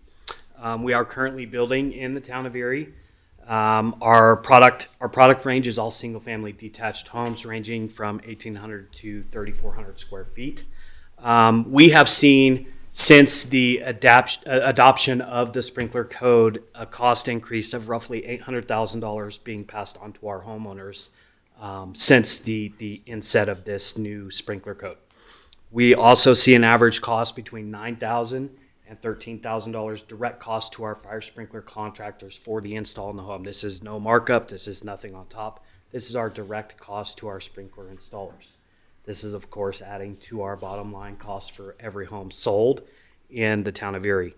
As Morgan mentioned, we have seen an average pre-construction cost in the $85,000 range before we start any construction on a home. So we appreciate the council's consideration of repealing this ordinance in an effort to help us reduce costs and bring more citizens to the town of Erie. Thank you for your time. All right, thank you. Next, we have Carrie Lewis.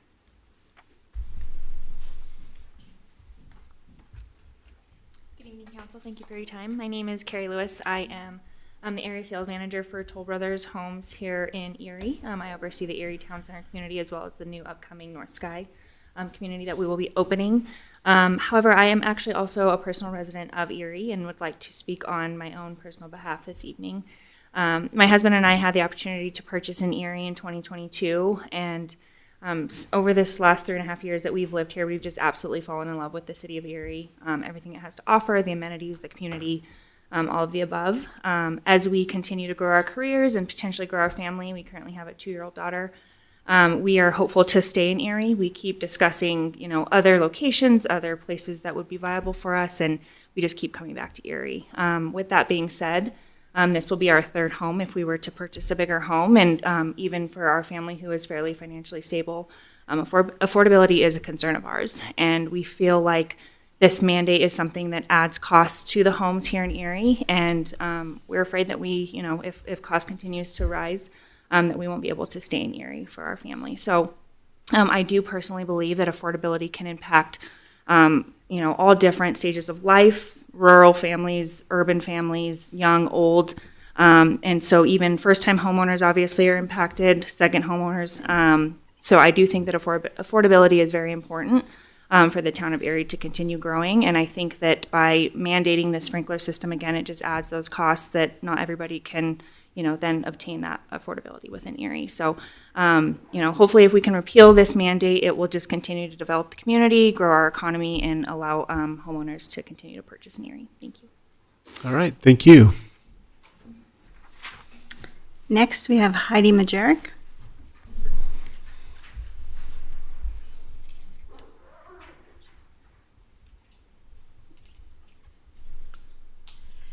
Hello, Mayor Moore and esteemed council members. Thank you for allowing me to be here tonight. My name is Heidi Majerick. I'm with Gage Land Development, 8827 East 35th Avenue, Denver, but from Erie, Pennsylvania originally. So I want to thank you for taking the thoughtful time to consider repealing the requirement for residential fire sprinklers. This is an important thing for you all to consider, and I appreciate your thoughtfulness, especially when we're talking about home price affordability. Since 2023, new home construction has seen a substantial increase in costs due to various mandates by the town of Erie. Most notably, the adoption of the IECC code, newest IECC code, which cost about $12,500 per home. The new Metro District policy that the town adopted, having worked for Southern Land and having done the math, that cost us about $16,000 per home to meet that policy. The fire sprinklers that you've heard are costing anywhere from $10,000 to $15,000 a unit, and most recently, as you're aware, the water tap fee increased for $20,000. So in a few short years, the town mandates have increased new homes by over $50,000 a home. According to the NAHB, for every $1,000 increase in price, 2,373 households get priced out of the market in the state of Colorado. The combination of these mandates has priced out almost 120,000 Coloradans from the town of Erie. When I bought my home in 2007, I maxed out the mortgage that I qualified for. If I had had to fund fire sprinklers in my house, we would not have been able to purchase that house. In 2024, on the precipice of the town adopting the new water tap increase, our industry came to you all and asked for the opportunity for all stakeholders to consider this issue before a council vote. Our industry expressed our concern that Erie was becoming too unaffordable for Coloradans, and that our industry would move to other municipalities that were less costly if the water tap increase was to be passed. I think you can see that you are seeing some decrease in your permits. Of course, there's also the economy that's a part of that, but there is no doubt that that the permits have decreased. So staff worked to create that roundtable for us with council representatives, with HOA representatives, with industry representatives and staff to discuss reducing that $20,000 tap 20 fee, seconds. if we could. And through that process, the town worked with us in good faith. We understood why the town could not do that. And out of that came this idea to relook at fire sprinklers. And so I just want to thank staff for how diligent they were and for all of council who participated in that to help us try to find a way to get people into housing in Erie. Thank you so much. All right, thank you. Next, we have Eric Patterson.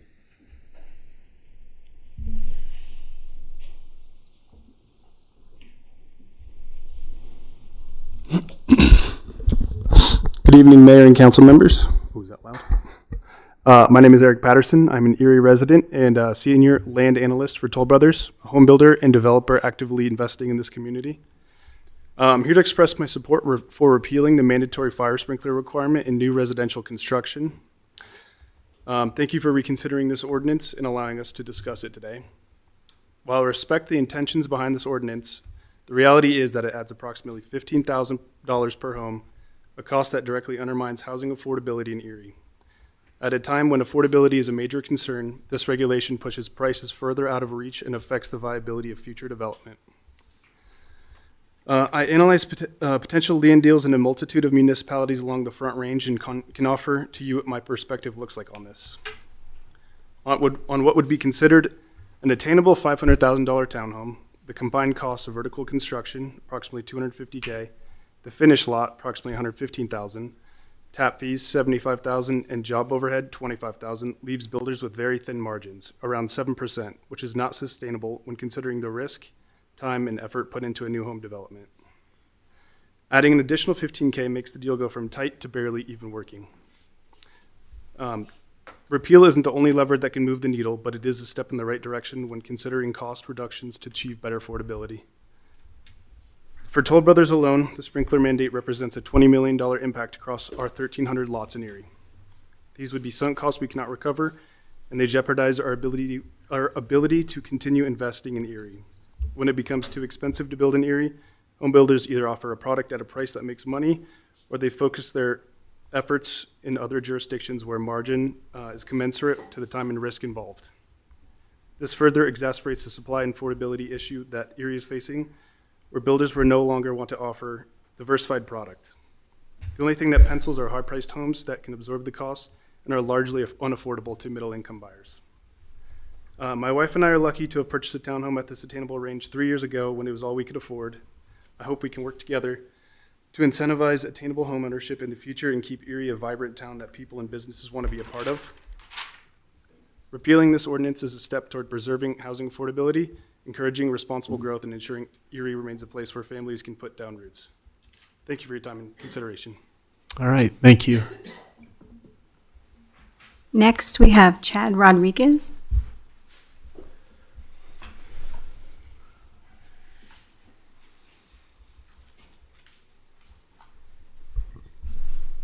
Good evening. Good evening, Mayor Moore and council members. Thank you for the opportunity to speak tonight regarding this. I'm here representing Truemark Homes, and we either own or control about 750 lots in the town of Erie currently, so this is near and dear to our heart. But I want to go back to, I believe it was at the roundtable discussion, when people were going back and forth about the merits of it or not the merits and et cetera. And Mayor Moore, you came up with a really good thing. Why can't it be a choice? You get to choose to finish your basement, you get to choose your granite, you get to choose your cabinets, your roof, your everything else.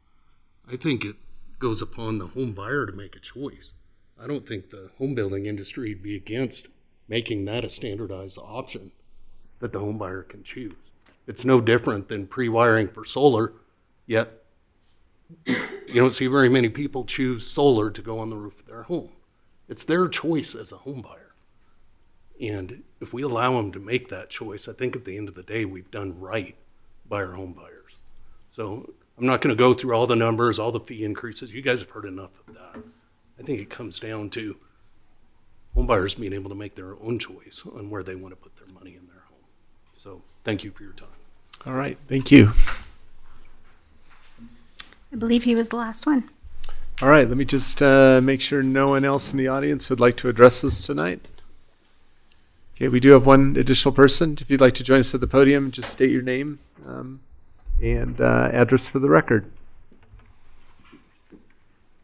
Thank you for allowing me to speak. I am with Lennar Homes. We do have a future community coming up. If you do your name and address. Oh, sorry, I'm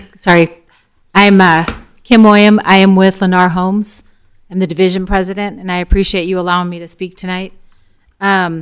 Just wanted to kind of reiterate with everybody else, Lennar is not disputing the fact of safety and the importance of safety, but we do believe that, as it was said earlier, that homeowners should have an opportunity to make that choice, whether or not they would like sprinklers to be installed in their home or not, fire sprinklers. Before we do anything and we even put a shovel in the ground, we are $100,000 into pulling all the permits that we need. And that's before we develop the land, before we build the homes or anything else.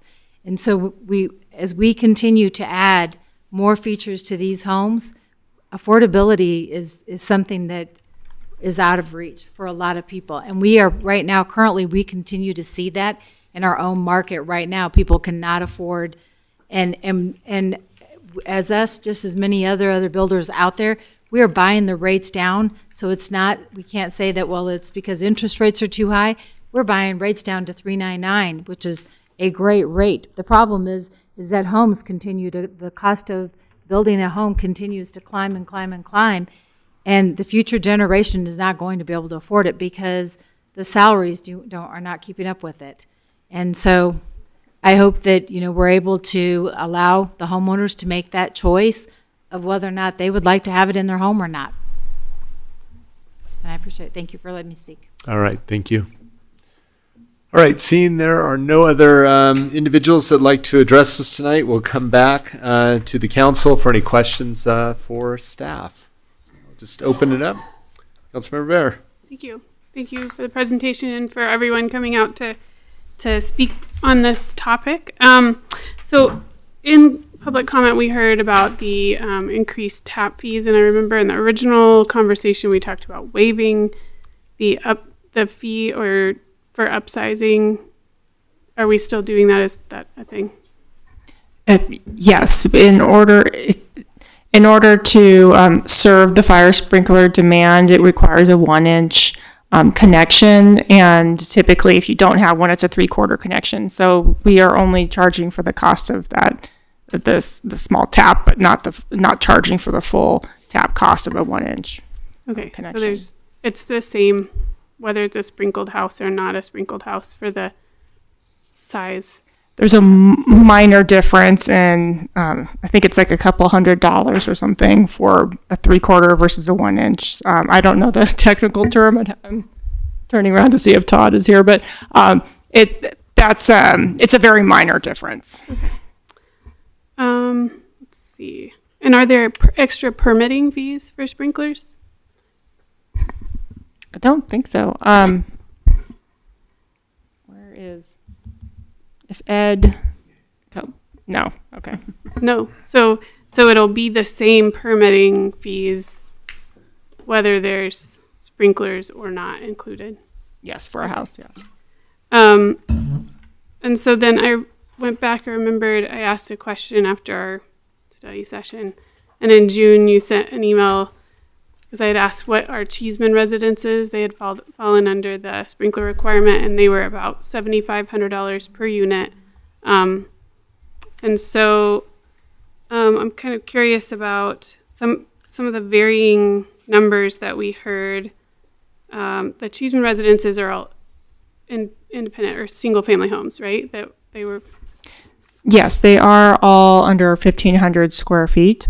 And so that's a little bit less than what we were quoted on some of the duplexes from some of our builders. But we did just reach out to every builder that was active, and not everybody responded, but we did average the responses back, and that's what we have reported. Okay. All right. Those are my questions. Thank you. All right. Other questions for staff? Councilmember. I just want to confirm my understanding about how ADUs factor into this, and say someone is wanting to finish their basement so that it can be leased out. My understanding is that along with the electrical and the separation of the plumbing, that new unit also has to have, under this current ordinance, that that unit would have, that basement would have to also have a sprinkler system, the fire sprinkler system in it. The rest of the house wouldn't. I'm going to have Ed come up, and Ed Kutlinski is our chief building official, and he's going to know more of the detail on that. Good evening, Council, Mayor, Council. Ed Kotlinski, building official. To answer the question on a basement finish, the answer would be no. Fire suppression would not be required in a house that's not suppressed, currently is suppressed, just because they're finishing their basement. We as the building department do not recognize an ADU where they're finishing their basement for their intended use, for their private use. If it's going to be used as an ADU, we just don't take that into account because there's other code requirements that would have to be met to comply with the residential code to separate dwelling units. Thank you. Is that it? Okay. Councilor Romelli? Yeah. So I see on potential cost, impact, and incentives, the price, like there is 12,745 and 10,000. Where did the numbers come from? Like builders or fire department or independent contractors?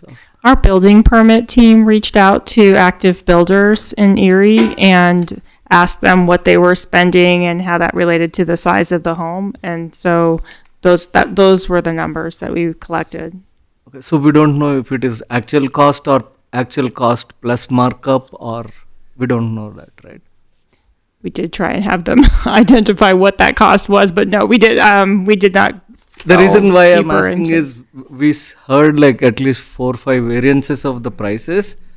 People who are installing have a price. Fire department has one price. Builders have much higher price. So I'm stuck there where if this is the price and we are not seeing it being passed off to the seller, like the buyer when they're buying home. So I don't see where the affordability is changing. So that was why I was asking this question. So Yeah, that's all I have. Okay, go ahead, Councilmember Mortolero. Okay, so we've heard from a few folks about total builder's fees of 85,000, and then whether it's 10, 12, or 15,000 for the sprinkler system that would be added onto it. Are those numbers accurate from your understanding that, for Erie versus other communities? So staff hasn't done a comparison of other communities. I know the HBA has taken a look at that in the past.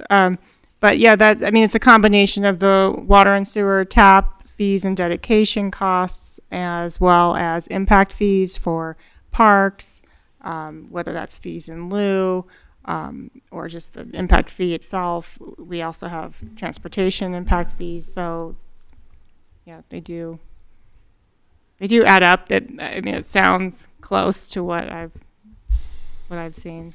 Okay, so that in the ballpark, or okay. The other question is, if we did make it a choice to have sprinkler systems or not, would we have to put that into our standards, or what would be required to do that so that homes are capable of, with or without?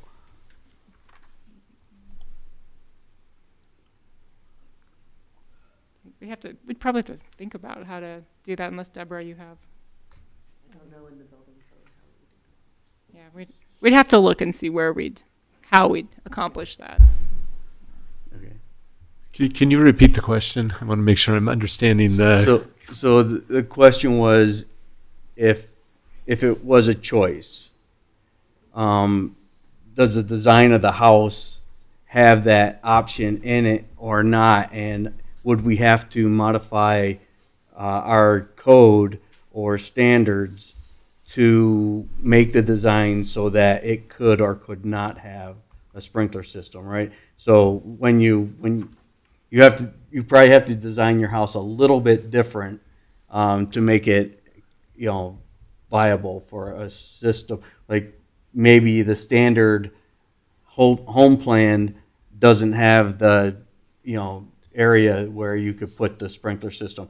Probably does. I don't know for sure. Yep. Okay. Makes sense. The choice thing is a big deal to me. I'll come back around and elaborate on that in a minute here. Okay. That's it. Thanks. Councilor Hoback, anything tonight? No questions. Okay. Mayor Pro Tem? Yeah. Thank you. For the cost estimates here, so let's just go with the 12,745 for single family home. Does that include any potential? Is that just for the system, or does it include extra costs for like insulation needs if they're, you have to put another water tank in a unheated area? Those types of things. Do we know? We did not receive a ton of detail. We did ask what is the total cost. Okay. So okay. Yeah, makes sense. My second question would be on the communities, the updated list that we got here. I just want to make sure we're looking at apples to apples, because I saw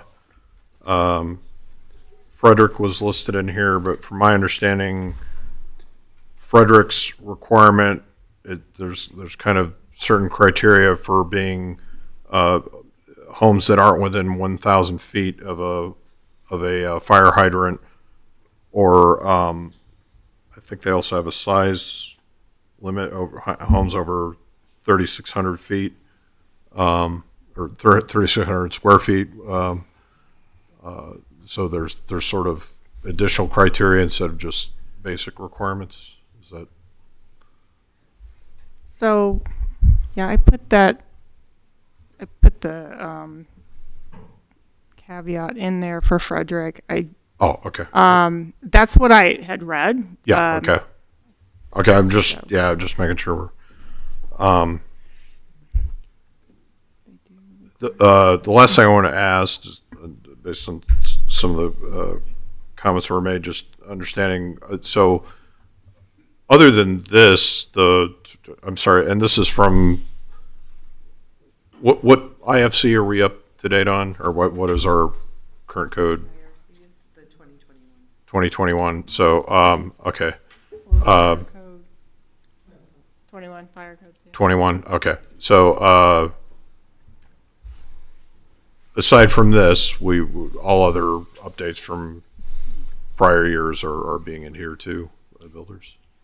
So we, in general, are trying to update our International Building Code suite of codes every 6 years in terms of the building side, because those tend to not change as frequently as the energy code, and we are updating that more frequently every 3 years. That's our goal. So we update them at slightly different rates, but gotcha. Yeah. Okay. But as far as the fire code portion, as of 2021, there is a go for it. I believe. Well, the deputy chief can respond. Jeff Webb, the fire marshal. The town does not adopt a fire code. The fire district adopts the fire code as your protection agency. The town has to ratify our adoption. And we have just last month adopted the 24 code and will be submitting it to the town for its ratification shortly. Okay, thank you. Did anything change with the fire code, the sprinkler portion of the fire code? The sprinkler, no. That actually, we write our fire code as an if-then statement because we cover 7 jurisdictions, 4 towns and 3 counties. And it has a very, I'm going to say bipolar, safety versus cost ratio that the towns are willing to entertain in the counties. And so to the west, high safety, cost be damned. To the east, don't spend an extra penny. Yep. And so we build our code to say if the underlying jurisdiction has adopted the residential sprinkler code, here's the 3 features we'd like to see that make it workable for us. Yep. Thank you. Thank you. That's all I have. So, okay, do we get everyone? I had one more last question. Okay, go ahead. So, sorry, I blanked out. Well, I'll ask a question. I'll give you a second to remember. So I want to go back to the choice because it was a big deal to me when we did the study session. I understand Council Member Mortalero's question about, well, hold it, if we give choice, can they even do that? Do we care? I guess is another way to ask this. Can we adopt something that says it's a choice and it's up to any home that is being built on any lot has to have the choice? Can we write that into our code and expectations? I'd have to look into which code we would put it into and also consult with legal to see if that's something that we can require. Let me ask it a different way. I think today the solar panels are not required, but we require it as a choice. Is that a true statement? From my knowledge, we are only requiring it as in areas where we have a development agreement where with a metro district, that was one of the elements that that the developer had signed on to. So how do we enforce that? And basically, can we use the same mechanism if we adopted sprinklers as a choice? I will say it's hard to track. When for the solar panels, we have more of a percentage requirement related to that, and that is again kind of hard to track. I would have to look at and perhaps see if there's something in our energy code that may require somebody to provide solar panel readiness in all of our homes. And Ed is nodding. Yes, we do require that. Mm-hmm. Okay. So that's in the adopted IECC that we have. So again, it's finding which vehicle we would place that requirement into, which code. So I guess that's. Yeah. Okay, so I'm hearing it can be done, you just got to figure out where to put it. I think so, Okay. yes. I have a bunch of other thoughts, but I'll get to those in the deliberation. I'll come back to Councilmember or Pesarmelli in case. Yeah. So the question was, we heard about 3-4 different fees which were making it unaffordable. Metro district fees, tap fees, sprinkler fees, and something else I didn't write down. Is there a way where we can make the home affordable and not compromise safety? In terms of reducing fees? Reducing fees, or are there any other avenues other than safety? Because having a solar or not is not going to change anything with safety. Or, things like that where even metro fees maybe, or the 1/4 inch or the 3/4 inch that you mentioned. I don't know what the real issue is, but can we charge less and make the home affordable? Ultimately, I know that the developers will not pass on the savings. They'll sell the home at market. So whatever we are giving is making it the home affordable. Are there any other avenues? Well, the fees that we have are related specifically to impacts, and so impacts from development.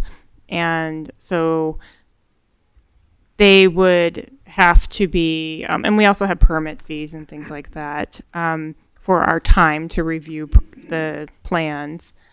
So if there's a desire to make homes or specific homes more affordable, I mean, that's when we get into our incentives conversation. And we typically only do that if we've tied it to a certain area median income level. Right. But here what we are seeing is the ordinance that we are trying to repeal is for higher homes, single family homes, and those are like $1 million homes, for example. If you do the math, it's like $30 or $50 more per month. If you ask a owner who's buying like $1 million home, can you put a $30 for safety? They'd be like, yeah. Even if you force them, they'll be, yeah. But we are putting all this burden on an entry-level home, which is a town home.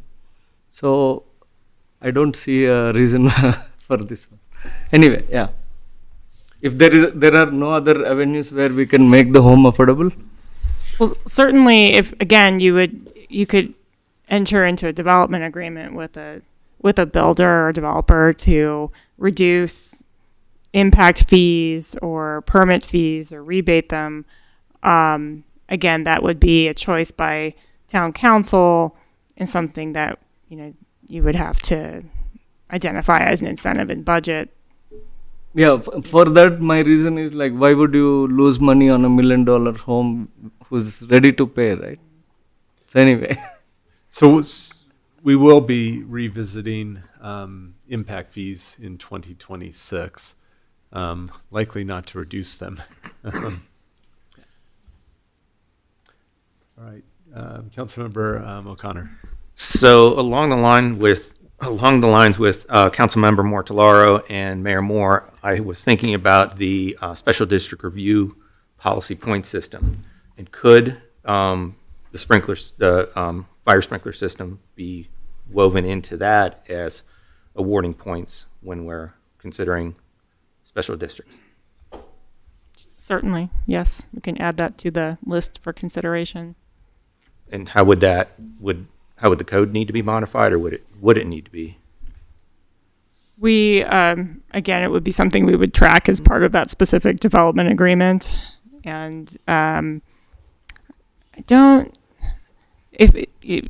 we would not have to modify the code. The code would say what you're required to do, but if somebody makes the choice to provide them, whether through a development agreement or individually, we wouldn't have to modify the code. Okay. Thank you. Okay, any other questions? All right, more questions for staff, so I'm going to officially close the public comment portion of the public hearing, and we'll come back to board deliberation.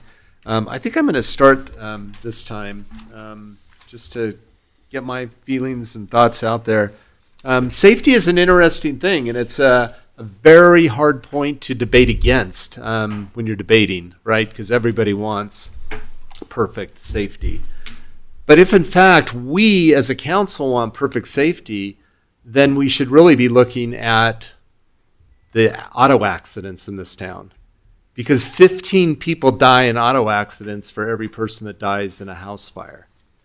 And so under the umbrella that safety is the highest thing we need to consider, then we should be getting with the chief and lowering our speed limits to, 5 miles an hour? 5, okay, across the entire town. It would make it really safe to drive our cars, and it would make it really inefficient for us to get around and to do the other things. So I bring this up in that context because I'm looking at the sprinkler ordinance as this balance. And yes, anything you do to take safety down, there will be a fatality somewhere that maybe there wouldn't have been otherwise. But at what cost is that? And I think that's the dilemma that we're all facing, or at least that I'm feeling as we're doing this. And that's why the choice component of this is important to me, because it then gives the home buyer the choice to say, you know what, this risk, to reduce the risk a little bit, is worth it to me. I think the other thing that's playing in my mind as I'm trying to figure this out is I don't even want to call it affordable housing. It's just the housing costs. And the less they are, a couple people spoke to this, you're right, if you're on that edge, this may be the thing that just pushes you out. I do believe the free market sets the price of the homes. But what is interesting in our market right now is that there isn't as much demand, which means the prices will drop naturally to the point of profitability. If there is no profitability, they won't pull housing permits because they're not going to build a house that isn't profitable. And so when you look at it through that lens, if we do lower the cost to build the house, as our economy shifts with less demand, then in fact the prices will drop. That is economics, and I believe that is what will happen if we do repeal this and we take this cost out, or at least give the choice to the homeowner to make it happen. The townhomes are the thing that I'm surprised my view changed during the study session. Because originally I think in townhomes very close together, they should probably have it. But I think it was Councilmember Barra that pointed out, hold it, that's what we want to make more affordable. And so, having the double firewalls and having the other mitigation features that we heard about tonight are what are in place to protect our residents in those types of situations. There's a bunch more on here that I've written down in notes, but I think it really comes down to choice for me. And if we can get the choice in there, then I would like to take the cost burden and put that into the hands of the purchaser of the home. All right. Other comments as we discuss this, Mayor Pro Tem? Sure. Yeah, I agree with those points, and I would just add that I understand there's, when it comes to safety, I mean, I don't think any of us up here want people to be in an unsafe home. On the flip side, I would say I don't think the builders are building an unsafe product. So I don't. It's a question of cost versus risk, and those are decisions we have to make all the time. And so one of the things I'm coming across here is that the costs that we're hearing, these are real costs. Our staff did research into this, and this is not imagined costs. This is not, passing on premiums to the consumers. These are real costs, and I understand there may be some savings from the insurance side of things, but it's not balancing out. I've brought up before that our current code, we only require Class 3 shingle on people's houses here. Everybody who lives in Erie knows we live in Hailstorm Alley, and that was a significant increase to a lot of people. A lot of people had their homeowners insurance dropped because we had so many claims in this area. But, I've advocated for, if we go to a class 4 shingle, require that, depending on the size of your roof, maybe $1,000 to $1,500 more out of your pocket. But your insurance savings are way higher than that. So it's about managing those risks. And I certainly don't want anybody to be in an unsafe situation. And I certainly am concerned about, electric cars and, lithium ion batteries and the fact that, you buy an electric car, the entire bottom of the car is full of, lithium ion cells that luckily we haven't seen a whole lot of that. There have been some, but thermal overrun is a real concern, but I will say, from the fires that I've seen from thermal overrun, a sprinkler in your house is not going to suppress that. And I say that from somebody that comes from, in working in the electrical engineering field. But I would say that for what we need to do, I agree that having consumers make that choice, I think is probably the best option here. And I think a lot of people would, but the most concerning thing that I see to this, because when this came up, and I remember raising concerns about it at the time, and also with our impact fees, and it bore out to be true, is that, I think in a typical month, we would have between 200 to 500 building permits. We've had less than 50 building permits in the last 4 months, and I'm waiting to see what October's numbers are. So there's a problem here, because if we're not issuing the building permits, we're not collecting those fees that we use to pay for everything else. And when we negotiate all those fees, like all the way we set our budget, when we had the budget discussion earlier, all those come off those numbers and projections that we need to have. And the other problem that we have, we're not building homes right now, or the builders aren't building homes right now. And so then you run into more of a supply issue, and less supply, that drives up cost again. This is something that I hope that we see the technology with this, that those costs for fire suppression come down to a point where one day those costs will meet, but we're not there right now. And I certainly understand from and I'm so appreciative of our fire protection district, everybody in Mountain View and everybody that works in firefighting, but and they got to make their cost controls because they have budgets too, and so I totally understand that point. The one thing that I did hear that I do maybe want us to address a little bit is that, because they are an approval authority, is that if we've had areas where we've approved housing with spacing based on having this in there, I'm not sure how we'll work that out, but I guess that's a TBD discussion. But I do support turning this into a option for the home buyer. All right, thank you. Councilmember Pestromelli. So I have two things. Like, one is, when you say choice, would you be like a choice of no seat belts in a car or in an airplane? So when it goes to that safety level, we have to at least give some things that need to come from an authority. And when you make a choice of driving a bike without a helmet, or speed limit is 30 and you're driving 70, you get into an accident and you made that choice. So some things, as decision makers, we need to put that as a restriction in a way and enforce it so that it gets implemented and we take care safety at a different level. And the lithium ion case is a very, very corner case. we have to look at the 70-80% cases that we can solve by having a sprinkler. And also lives of the firefighters, how much does that mean? Like, we are always thinking from a resident perspective. People who are working in that situations, this might save their lives.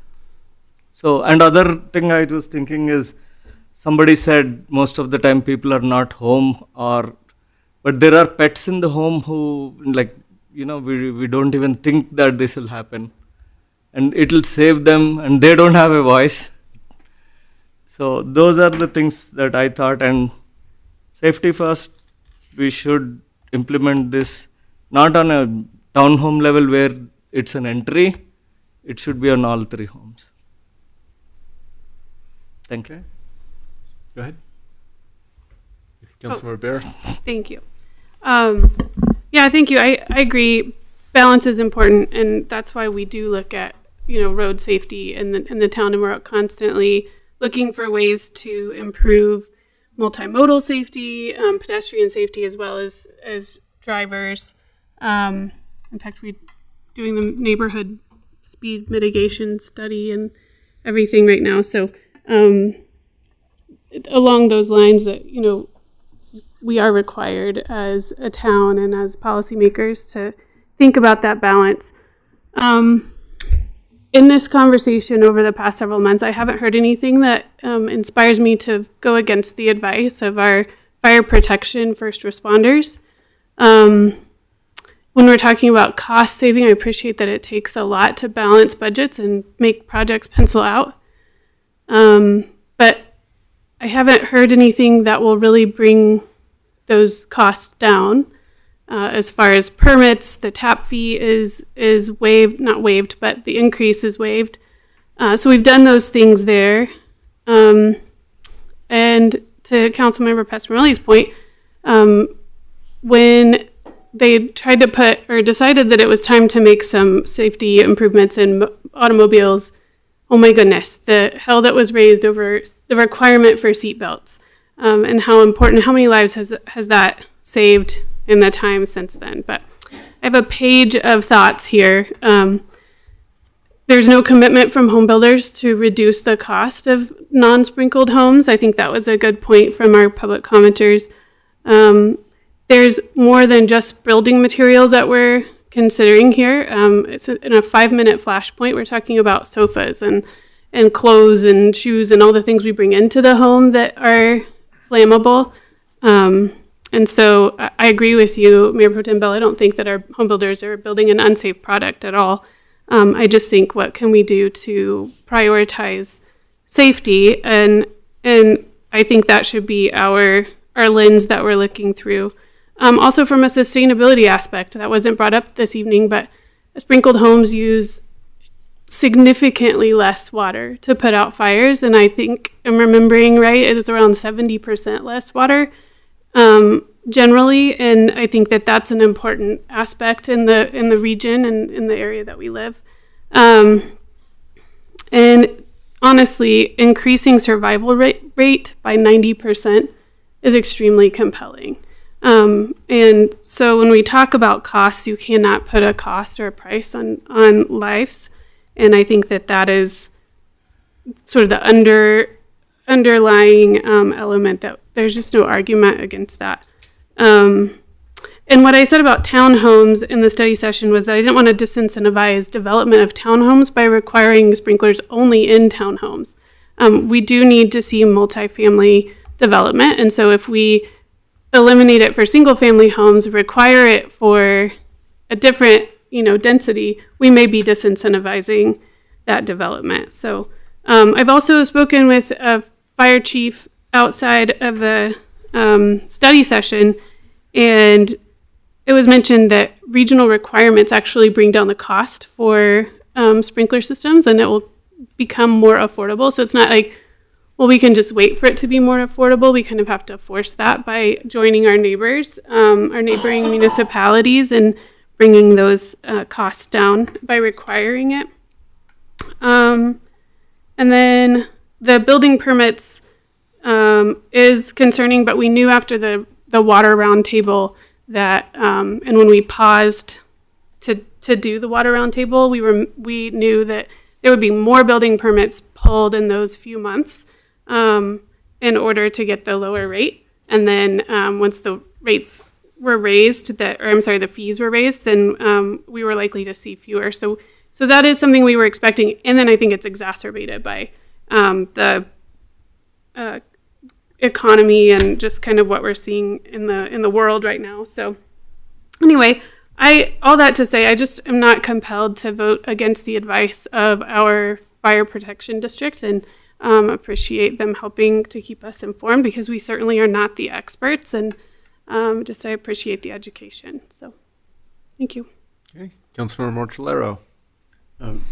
Well, thanks everybody for coming out. I appreciate all the information. I definitely appreciate our firefighters and all that they do, and especially being here tonight. Speaking on this, your primary concern is community safety, and I really appreciate that. If you ask me, carte blanche, what do I prefer, affordability or safety? I'm a safety kind of guy. I always pick safety. But I also see that, we are, with the building fees that we have here, we are in the highest bracket of the communities around us, and this adds to us possibly putting us toward the very top, which is a concern. But that solely alone wouldn't be the reason for my my vote. Water damage is a very big concern of mine. I had an ice maker in my refrigerator that leaked. It was behind the fridge, so by the time we caught it, it caused mold in the house. It was very expensive to get the mold mitigated. My wife is extremely allergic to mold. And so even if I were to move, I wouldn't move into a home with a sprinkler system. Instead, I choose to have a monitored security system that has fire, police, and carbon monoxide as part of the system that's monitored. And my wife, when she was cooking, set it off, and the fire department was there for quite quickly. I realize that still it would be more damage than if I had a sprinkler system, but the other concerns around mold is, I have to weigh that. So, so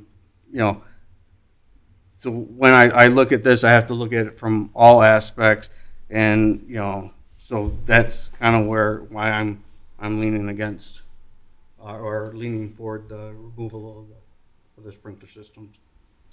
All right. Councilmember O'Connor. Thank you. So my work takes me into a lot of homes around, in and around Erie. So I've had a chance to have some conversations since the study session. There was a new resident from New York who moved into Sunset Village and was commenting to me how expensive things are. And well, before that, he mentioned, I like that there's sprinkler systems in the house. He was a underwriter for Travelers Insurance, and he said, I like the idea of sprinkler systems, and then mentioned that things were expensive. And I asked, what if I told you that the sprinklers probably cost you $7,000 to $10,000? Would you still have wanted them? And he said no. And I asked him how much was his insurance savings. $22 annually was his savings. Another client down in Broomfield, multi-unit building, 62 and older. She moved in to her new unit, and after 1 month, there was a problem with the sprinkler system, and it flooded several units below.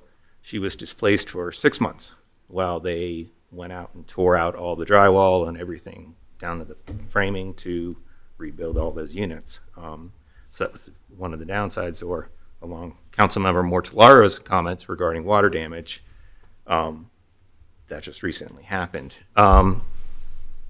So I struggle with this one, safety versus cost. I do think that I would like to see it weaved into the special district policy or this special district review policy point system.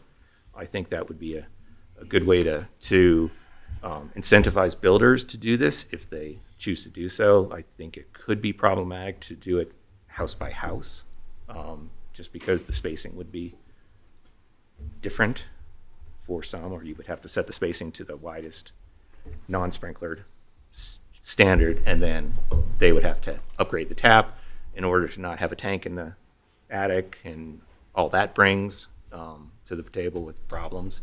And so I think it can be better brought into that point system policy than house by house. But anyway, that's my thoughts on this. Okay, thank you. Did we get everybody? Councilmember Hoback. Thank you. Thanks everyone for your public comments and contributing to our conversation. Lots and lots of numbers from people in different walks of life, different dogs in the hunt, builders and residents and fire departments and suppression people, installers. It's all been a very good, balanced conversation, and I appreciate that. A lot of numbers being conflated in here. Metro district policy, which unfortunately was necessary to rein in some of the unacceptable behavior that was going on with some of them.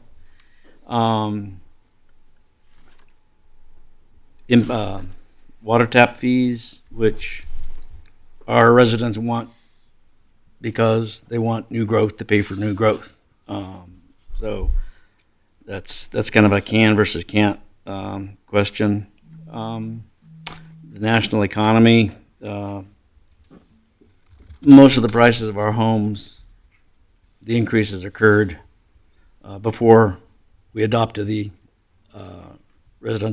IRC, International Residential Code. So that policy is not to blame for the increase in home prices. And as far as bringing home prices down to meet demand, it's not Erie Town Council's job to forfeit safety to reach affordable points of sale for price houses. I think the choice discussion is a bit problematic because that will be price driven and inequitable from home to home. And to points made by Councilmember Pestromelli and Councilmember Bear, what about the fire department? What about our fire department's lives? The statistics generally prove out in a very compelling way that sprinklers save lives. I am hard pressed to turn our town's policy and code back 15 years, a decade and a half, to when the sprinklers were not required, to protect growth, protect profits. So I'll be voting no on this. It would be my hope that perhaps home builders could band together and get the state to pass something requiring sprinklers and create some scales of economy in getting these things done. But for right now, I think it's a relatively small price to pay for a lot of people's safety. I can't put a price on anyone losing their life in a house fire. Thank you. Okay, now I've got to try to navigate how do we get a motion, because I think clearly have a split board.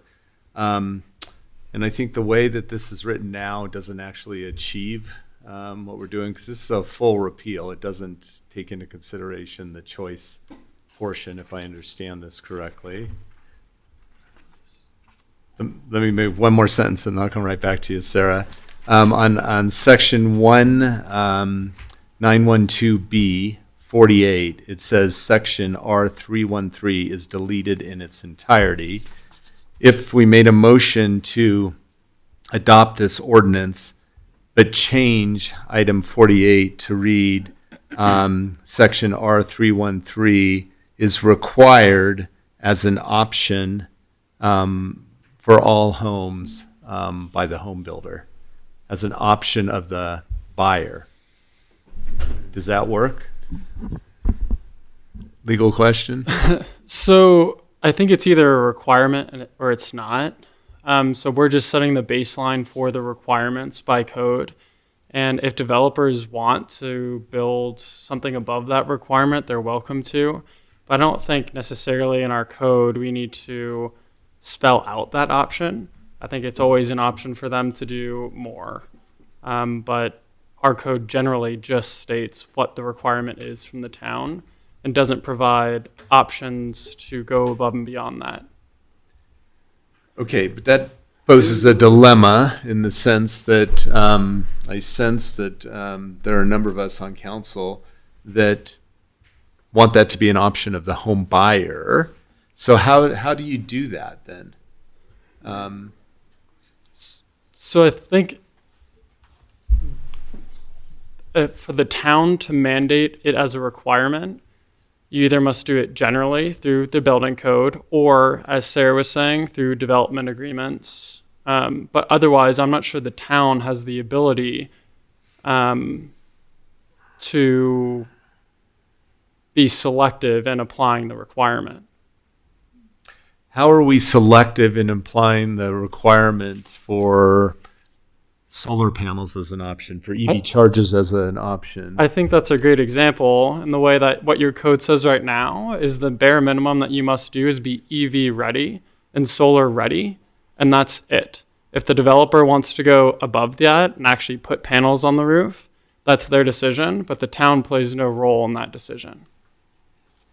So there is no way for the town to say that sprinklers should be an option. In other words, you got to make it available for those that want it. There's absolutely no way legally to do that. If we were to look at something that was like sprinkler ready, that would, Councilor O'Connor made a good point in that there are a lot of elements that feed into being able to provide sprinklers. So you would actually need to have 1-inch lines built into the development, and those are more expensive than a 3/4-inch line. So it does have an impact on an entire development project just to make something ready for sprinklers, because you're not going to go under, if somebody should say, oh, I want, sprinklers, then you'd have to dig up and replace a line. Just to be clear, I'm not asking for a whole development to be sprinkler ready where you put in 1-inch taps and then you let somebody make a decision down the road. I'm saying at the time of contract, when you can still make the decisions to put a 1-inch tap in or a 3/4-inch tap in.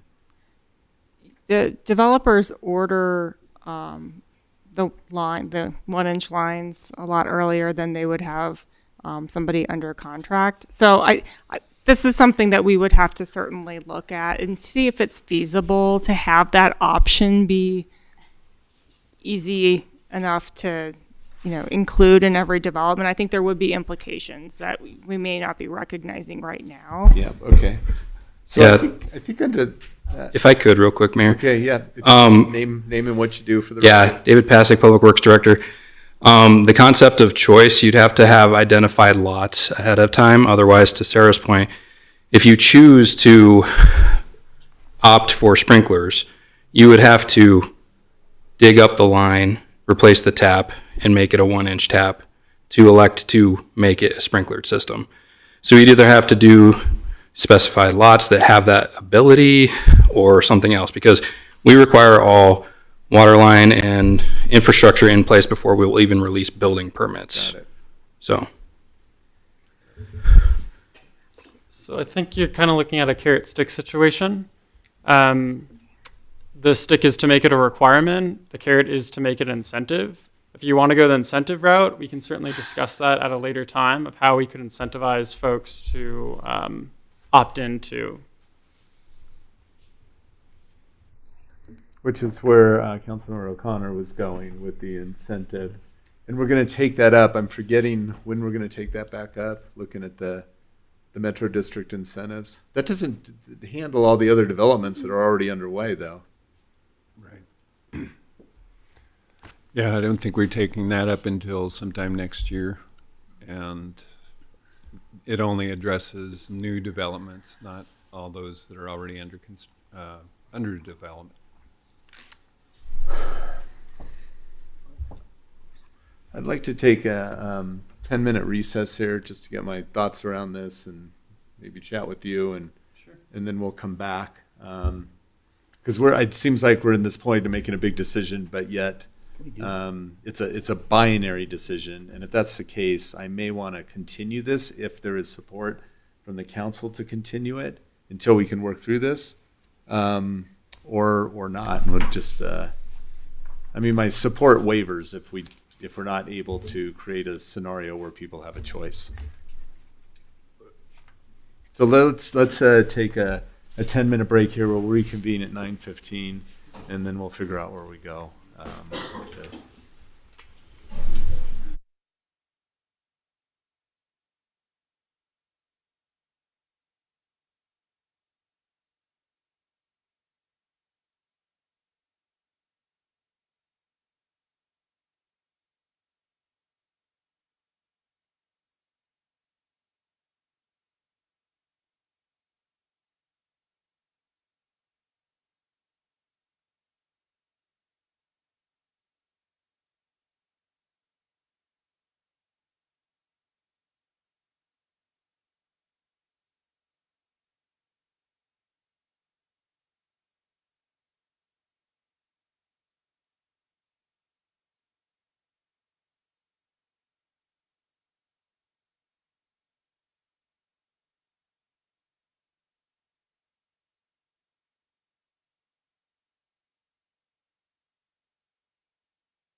And continue our deliberation and direction here.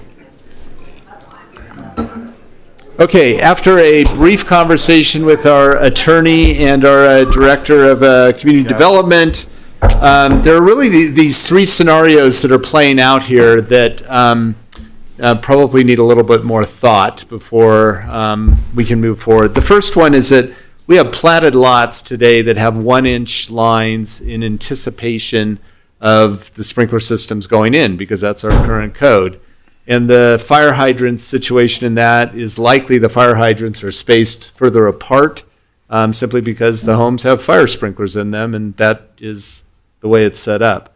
And so in that scenario, at least on the surface at the moment, with very little in-depth understanding, those would have to be built with sprinklers. Just otherwise, you'd have to tear up the streets, put in more fire hydrants, and figure that out. That's one scenario. Another scenario are approved but non-platted lots that would, if we put the choice in, they would still have to put 1-inch lines to every single lot, but they would probably also have to pay for the fire hydrants closer, because if you give choice, then, maybe, 30% of the people choose to put the sprinklers in, but you got to still be able to deal with the situation for the other 2/3. And then we have the last scenario, which are developments that haven't even been approved. And what's the incentives? And this is where Councilmember O'Connor, brought up the special district, and how do we incentivize in that? And so I'm thinking that the right thing here is to not get in a hurry, and to basically let staff and our attorneys go back and look at this, and to see if there's a way to put choice in. Because my vote gets a little wobbly. I don't know about the others that are leaning towards repealing this, but my vote certainly gets questionable if the whole choice component is thrown out, because there isn't a way to do it. So with that, I want to see if we have a motion to continue item 25-485, the ordinance of the Town Council of the Town of Erie amending section 912 of the Erie Municipal Code to remove the automatic sprinkler system requirements in the International Resident Code to March 24th, 2026. Move to continue the hearing to March 24th, or March 24th, 2026. 2026. Second. All right, we have a motion and a second. Any further discussion? All right, all in favor, say yes. Yes. Yes. Yes. All opposed, say no. All right, so we will continue this to 24th. It's an ongoing discussion. I think we're learning as we're going. I would have hoped this would have come up at the study session, but clearly it is so nuanced. We learned some new things here tonight that we'll keep this conversation going. So thank you. And thank you for everybody who came out and spoke. I know it's a journey that we're on. All right, we are moving forward to staff or council reports. And so how about I just start on my left and start with Councilmember Bear. Thank you so much. First, I want to give a shout out to Parks and Rec for Boo on Briggs. It was a great turnout for Boo on Briggs. Yet again, I think it's one of our most popular events. Super fun. And then let's see. Congratulations, Chief, on our new code enforcement officer. We welcomed him. I'm so sorry, I'm forgetting his name. Shout it out. Nope. Okay. Oh, Name of the code enforcement officer. New code enforcement officer. What's his name? Kyle Pendleton. Pendleton. Officer Pendleton. And Yes. Lee Mathis, Chief of Police. He's a very anxious young man, very experienced, worked in Sheridan for a couple years. I think he's going to be really helpful for the town in the area of code enforcement. Yep. Jumped in with 2 feet, rescued some He was already, Rottweilers. yeah, Yep. in the deep end for sure. Can we have him call Stephen Tebow to get the 2 dead trees in front of Safeway removed with urgency? Yes, Mayor. I will Already take- on the list. yeah, there you go. He's on it. Okay. And then we had a NADA meeting last week. It was a really meaty meeting. We had talked about a lot. CDOT came and gave an update on the 10-year plan, which they've delayed adopting until next March. So we'll continue to advocate because one of the things that was illuminated is that the Colorado 7 in its entirety is not included in the 10-year plan, and we need it to be in order to advocate for all the improvements along the corridor. And we heard from RTD as well. So exciting stuff there. What I really want to announce and discuss is that, kind of in response to what's going on in the world right now, we're kicking off a town-wide donation drive tomorrow. It'll start October 29th and go through November 5th. It'll be a food drive with donation drop-offs at the rec center and at the Erie Police Department. Thanks so much again, Chief, for hosting that.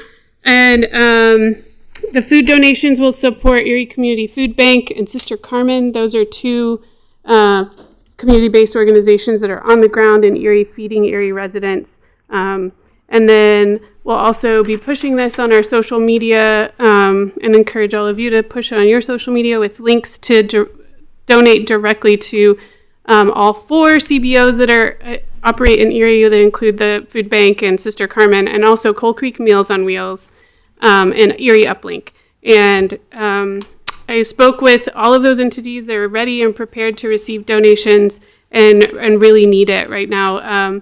Sister Carmen has seen an increase in their daily food bank visits from households to about 100 households a day. And Coal Creek Meals on Wheels said that Erie is their second fastest growing service area, and that their fastest growing demographic is young families. So there's definitely a need that we can step into, and I look forward to being able to work as a community to address these needs. So look for the QR codes on social media, on the posters. When you drop off food, there will be QR codes in the bins or next to the bin so that you can scan those and make a direct donation if you prefer. So thank you. All right. Councilmember Mortolero. All right. Well, just a reminder, Halloween is on Friday. So Halloween on Friday is going to be busier than usual. Have fun, but please be safe. Drivers, please go slow. Watch out for the kids. And on the note of having a safe, fun Halloween event, Erie Police Department is hosting a Halloween get-together from 4 to 6 on Friday. So check that out. Also, Election Day is next Tuesday. And we had our first Erie Open Space and Lafayette Open Space meeting yesterday for collaboration. It was a great meeting, a lot of good input. So I wanted to thank the Lafayette team, OSTAB, and Luke and the Park and Rec team for supporting all that. So, all right. Councilmember Hoback. Councilmember Barrett, can you give us those dates again, please, for the drives? Yeah, donation drive is October 29th through November 5th. Yeah, I wanted to know that and echo Councilmember Mortolero's wishes for a happy Halloween and a safe Halloween.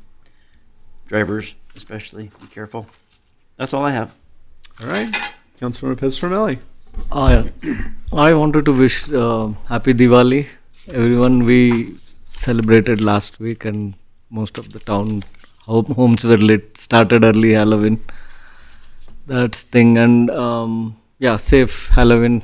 People drive safely. Kids are on the roads. Thank you. Councilmember O'Connor. So last night, Councilmember Pesarmelli and I were at the Historic Preservation Advisory Board, and 2 certificates of appropriateness came before that board. One we'll see pretty soon, and that's for the Schofield barn and brooder building, and that's to basically turn that eventually into a restroom facility for the complex. But the second one, this picture is pretty appropriate for. Town staff discovered that the bell is still in the bell tower, and there's louvers over the bell tab, over those openings on the sides. And kudos to town staff for suggesting this idea of removing the louvers and replacing them with windows so that, and spotlighting. Glass. and glass. Love it. And they can then have the bell spotlit so that it can be more of a feature of the building, which was built in 1906. So hats off to town staff for coming up with that idea, and HPAB was excited about it. They did delay it because there is questions regarding material appropriateness, because that is a nationally registered building, and who's going to ring the bell. I mean, you got to figure that out. So ring it before every council meeting. I don't know. Great. That's it. That's all I have. I may be qualified for that. Oh, that's true. All right, Mayor Pro Tem. Thank you. Yeah, obviously, just thank you, Councilmember Mortellaro. Yeah, have a safe Halloween, and looking forward to seeing all the kids with costumes out there. And yeah, the Councilmember Barra. We had a great Boo on Briggs, so always a great event this last weekend. So yep, be careful on Friday night, and hope everyone has a good time. I did just want to give a quick shout out to Weld County Commissioner Kevin Ross. He announced that he will not be running for re-election, so this next year will be his last year. And he is somebody, through my time on the Board of Trustees and Town Council, we were kind of with each other the step of the way. We will also exit together because I can't run again in 26. So, but he is somebody that anytime I had an issue and I picked up the phone, and he was always there to answer. Just an incredible guy. So I just want to thank him for his service. He's still got a year left, so he's not done. But so I called him up and I said, "Hey, Kevin, what do you want to get done next year?" So looking forward to working with him one more year. He is a Wyoming grad. I am a CSU grad. Other than that, he's a terrific person. That was not a good Saturday night. So you got us this year, Kevin. Hopefully, we'll get things worked out for next year. Wasn't much better for CU. So yeah, it was not a. But hey, go Broncos! So yeah, we had one local team here do well. So that's all I have. Thank you. All right, thank you. And I just have one quick thing. I was out the last meeting, so I want to thank Mayor Pro Tem Bell for running the meeting. Right before the meeting, the week before, I was able to meet with the Meadowlark first graders. What a great experience. They split the classes up, and just being able to talk with them, they had some great questions for me. And when I got in today, I had 60 thank you notes. And that's the part of the job that is speaks to the soul, and I really appreciated being out there. All right, with that, I will turn it over to the Mayor Pro Tem to take us into executive session. Thank you. Mayor, I move to go into executive session to hold a conference with the town attorney to receive legal advice on specific legal questions pursuant to CRS 246402-4B, to determine positions relative to matters that may be subject to negotiations, develop a strategy for negotiations, and/or instruct negotiators pursuant to CRS 246402-4E, all regarding the Stratus Red Tail Ranch litigation. All right, do we have a second? Second. All right. All in favor, say aye. Aye. All opposed, say no. All right, motion carries. We will go into executive session. We will not be coming back out here. The meeting will convene at the end of the executive session.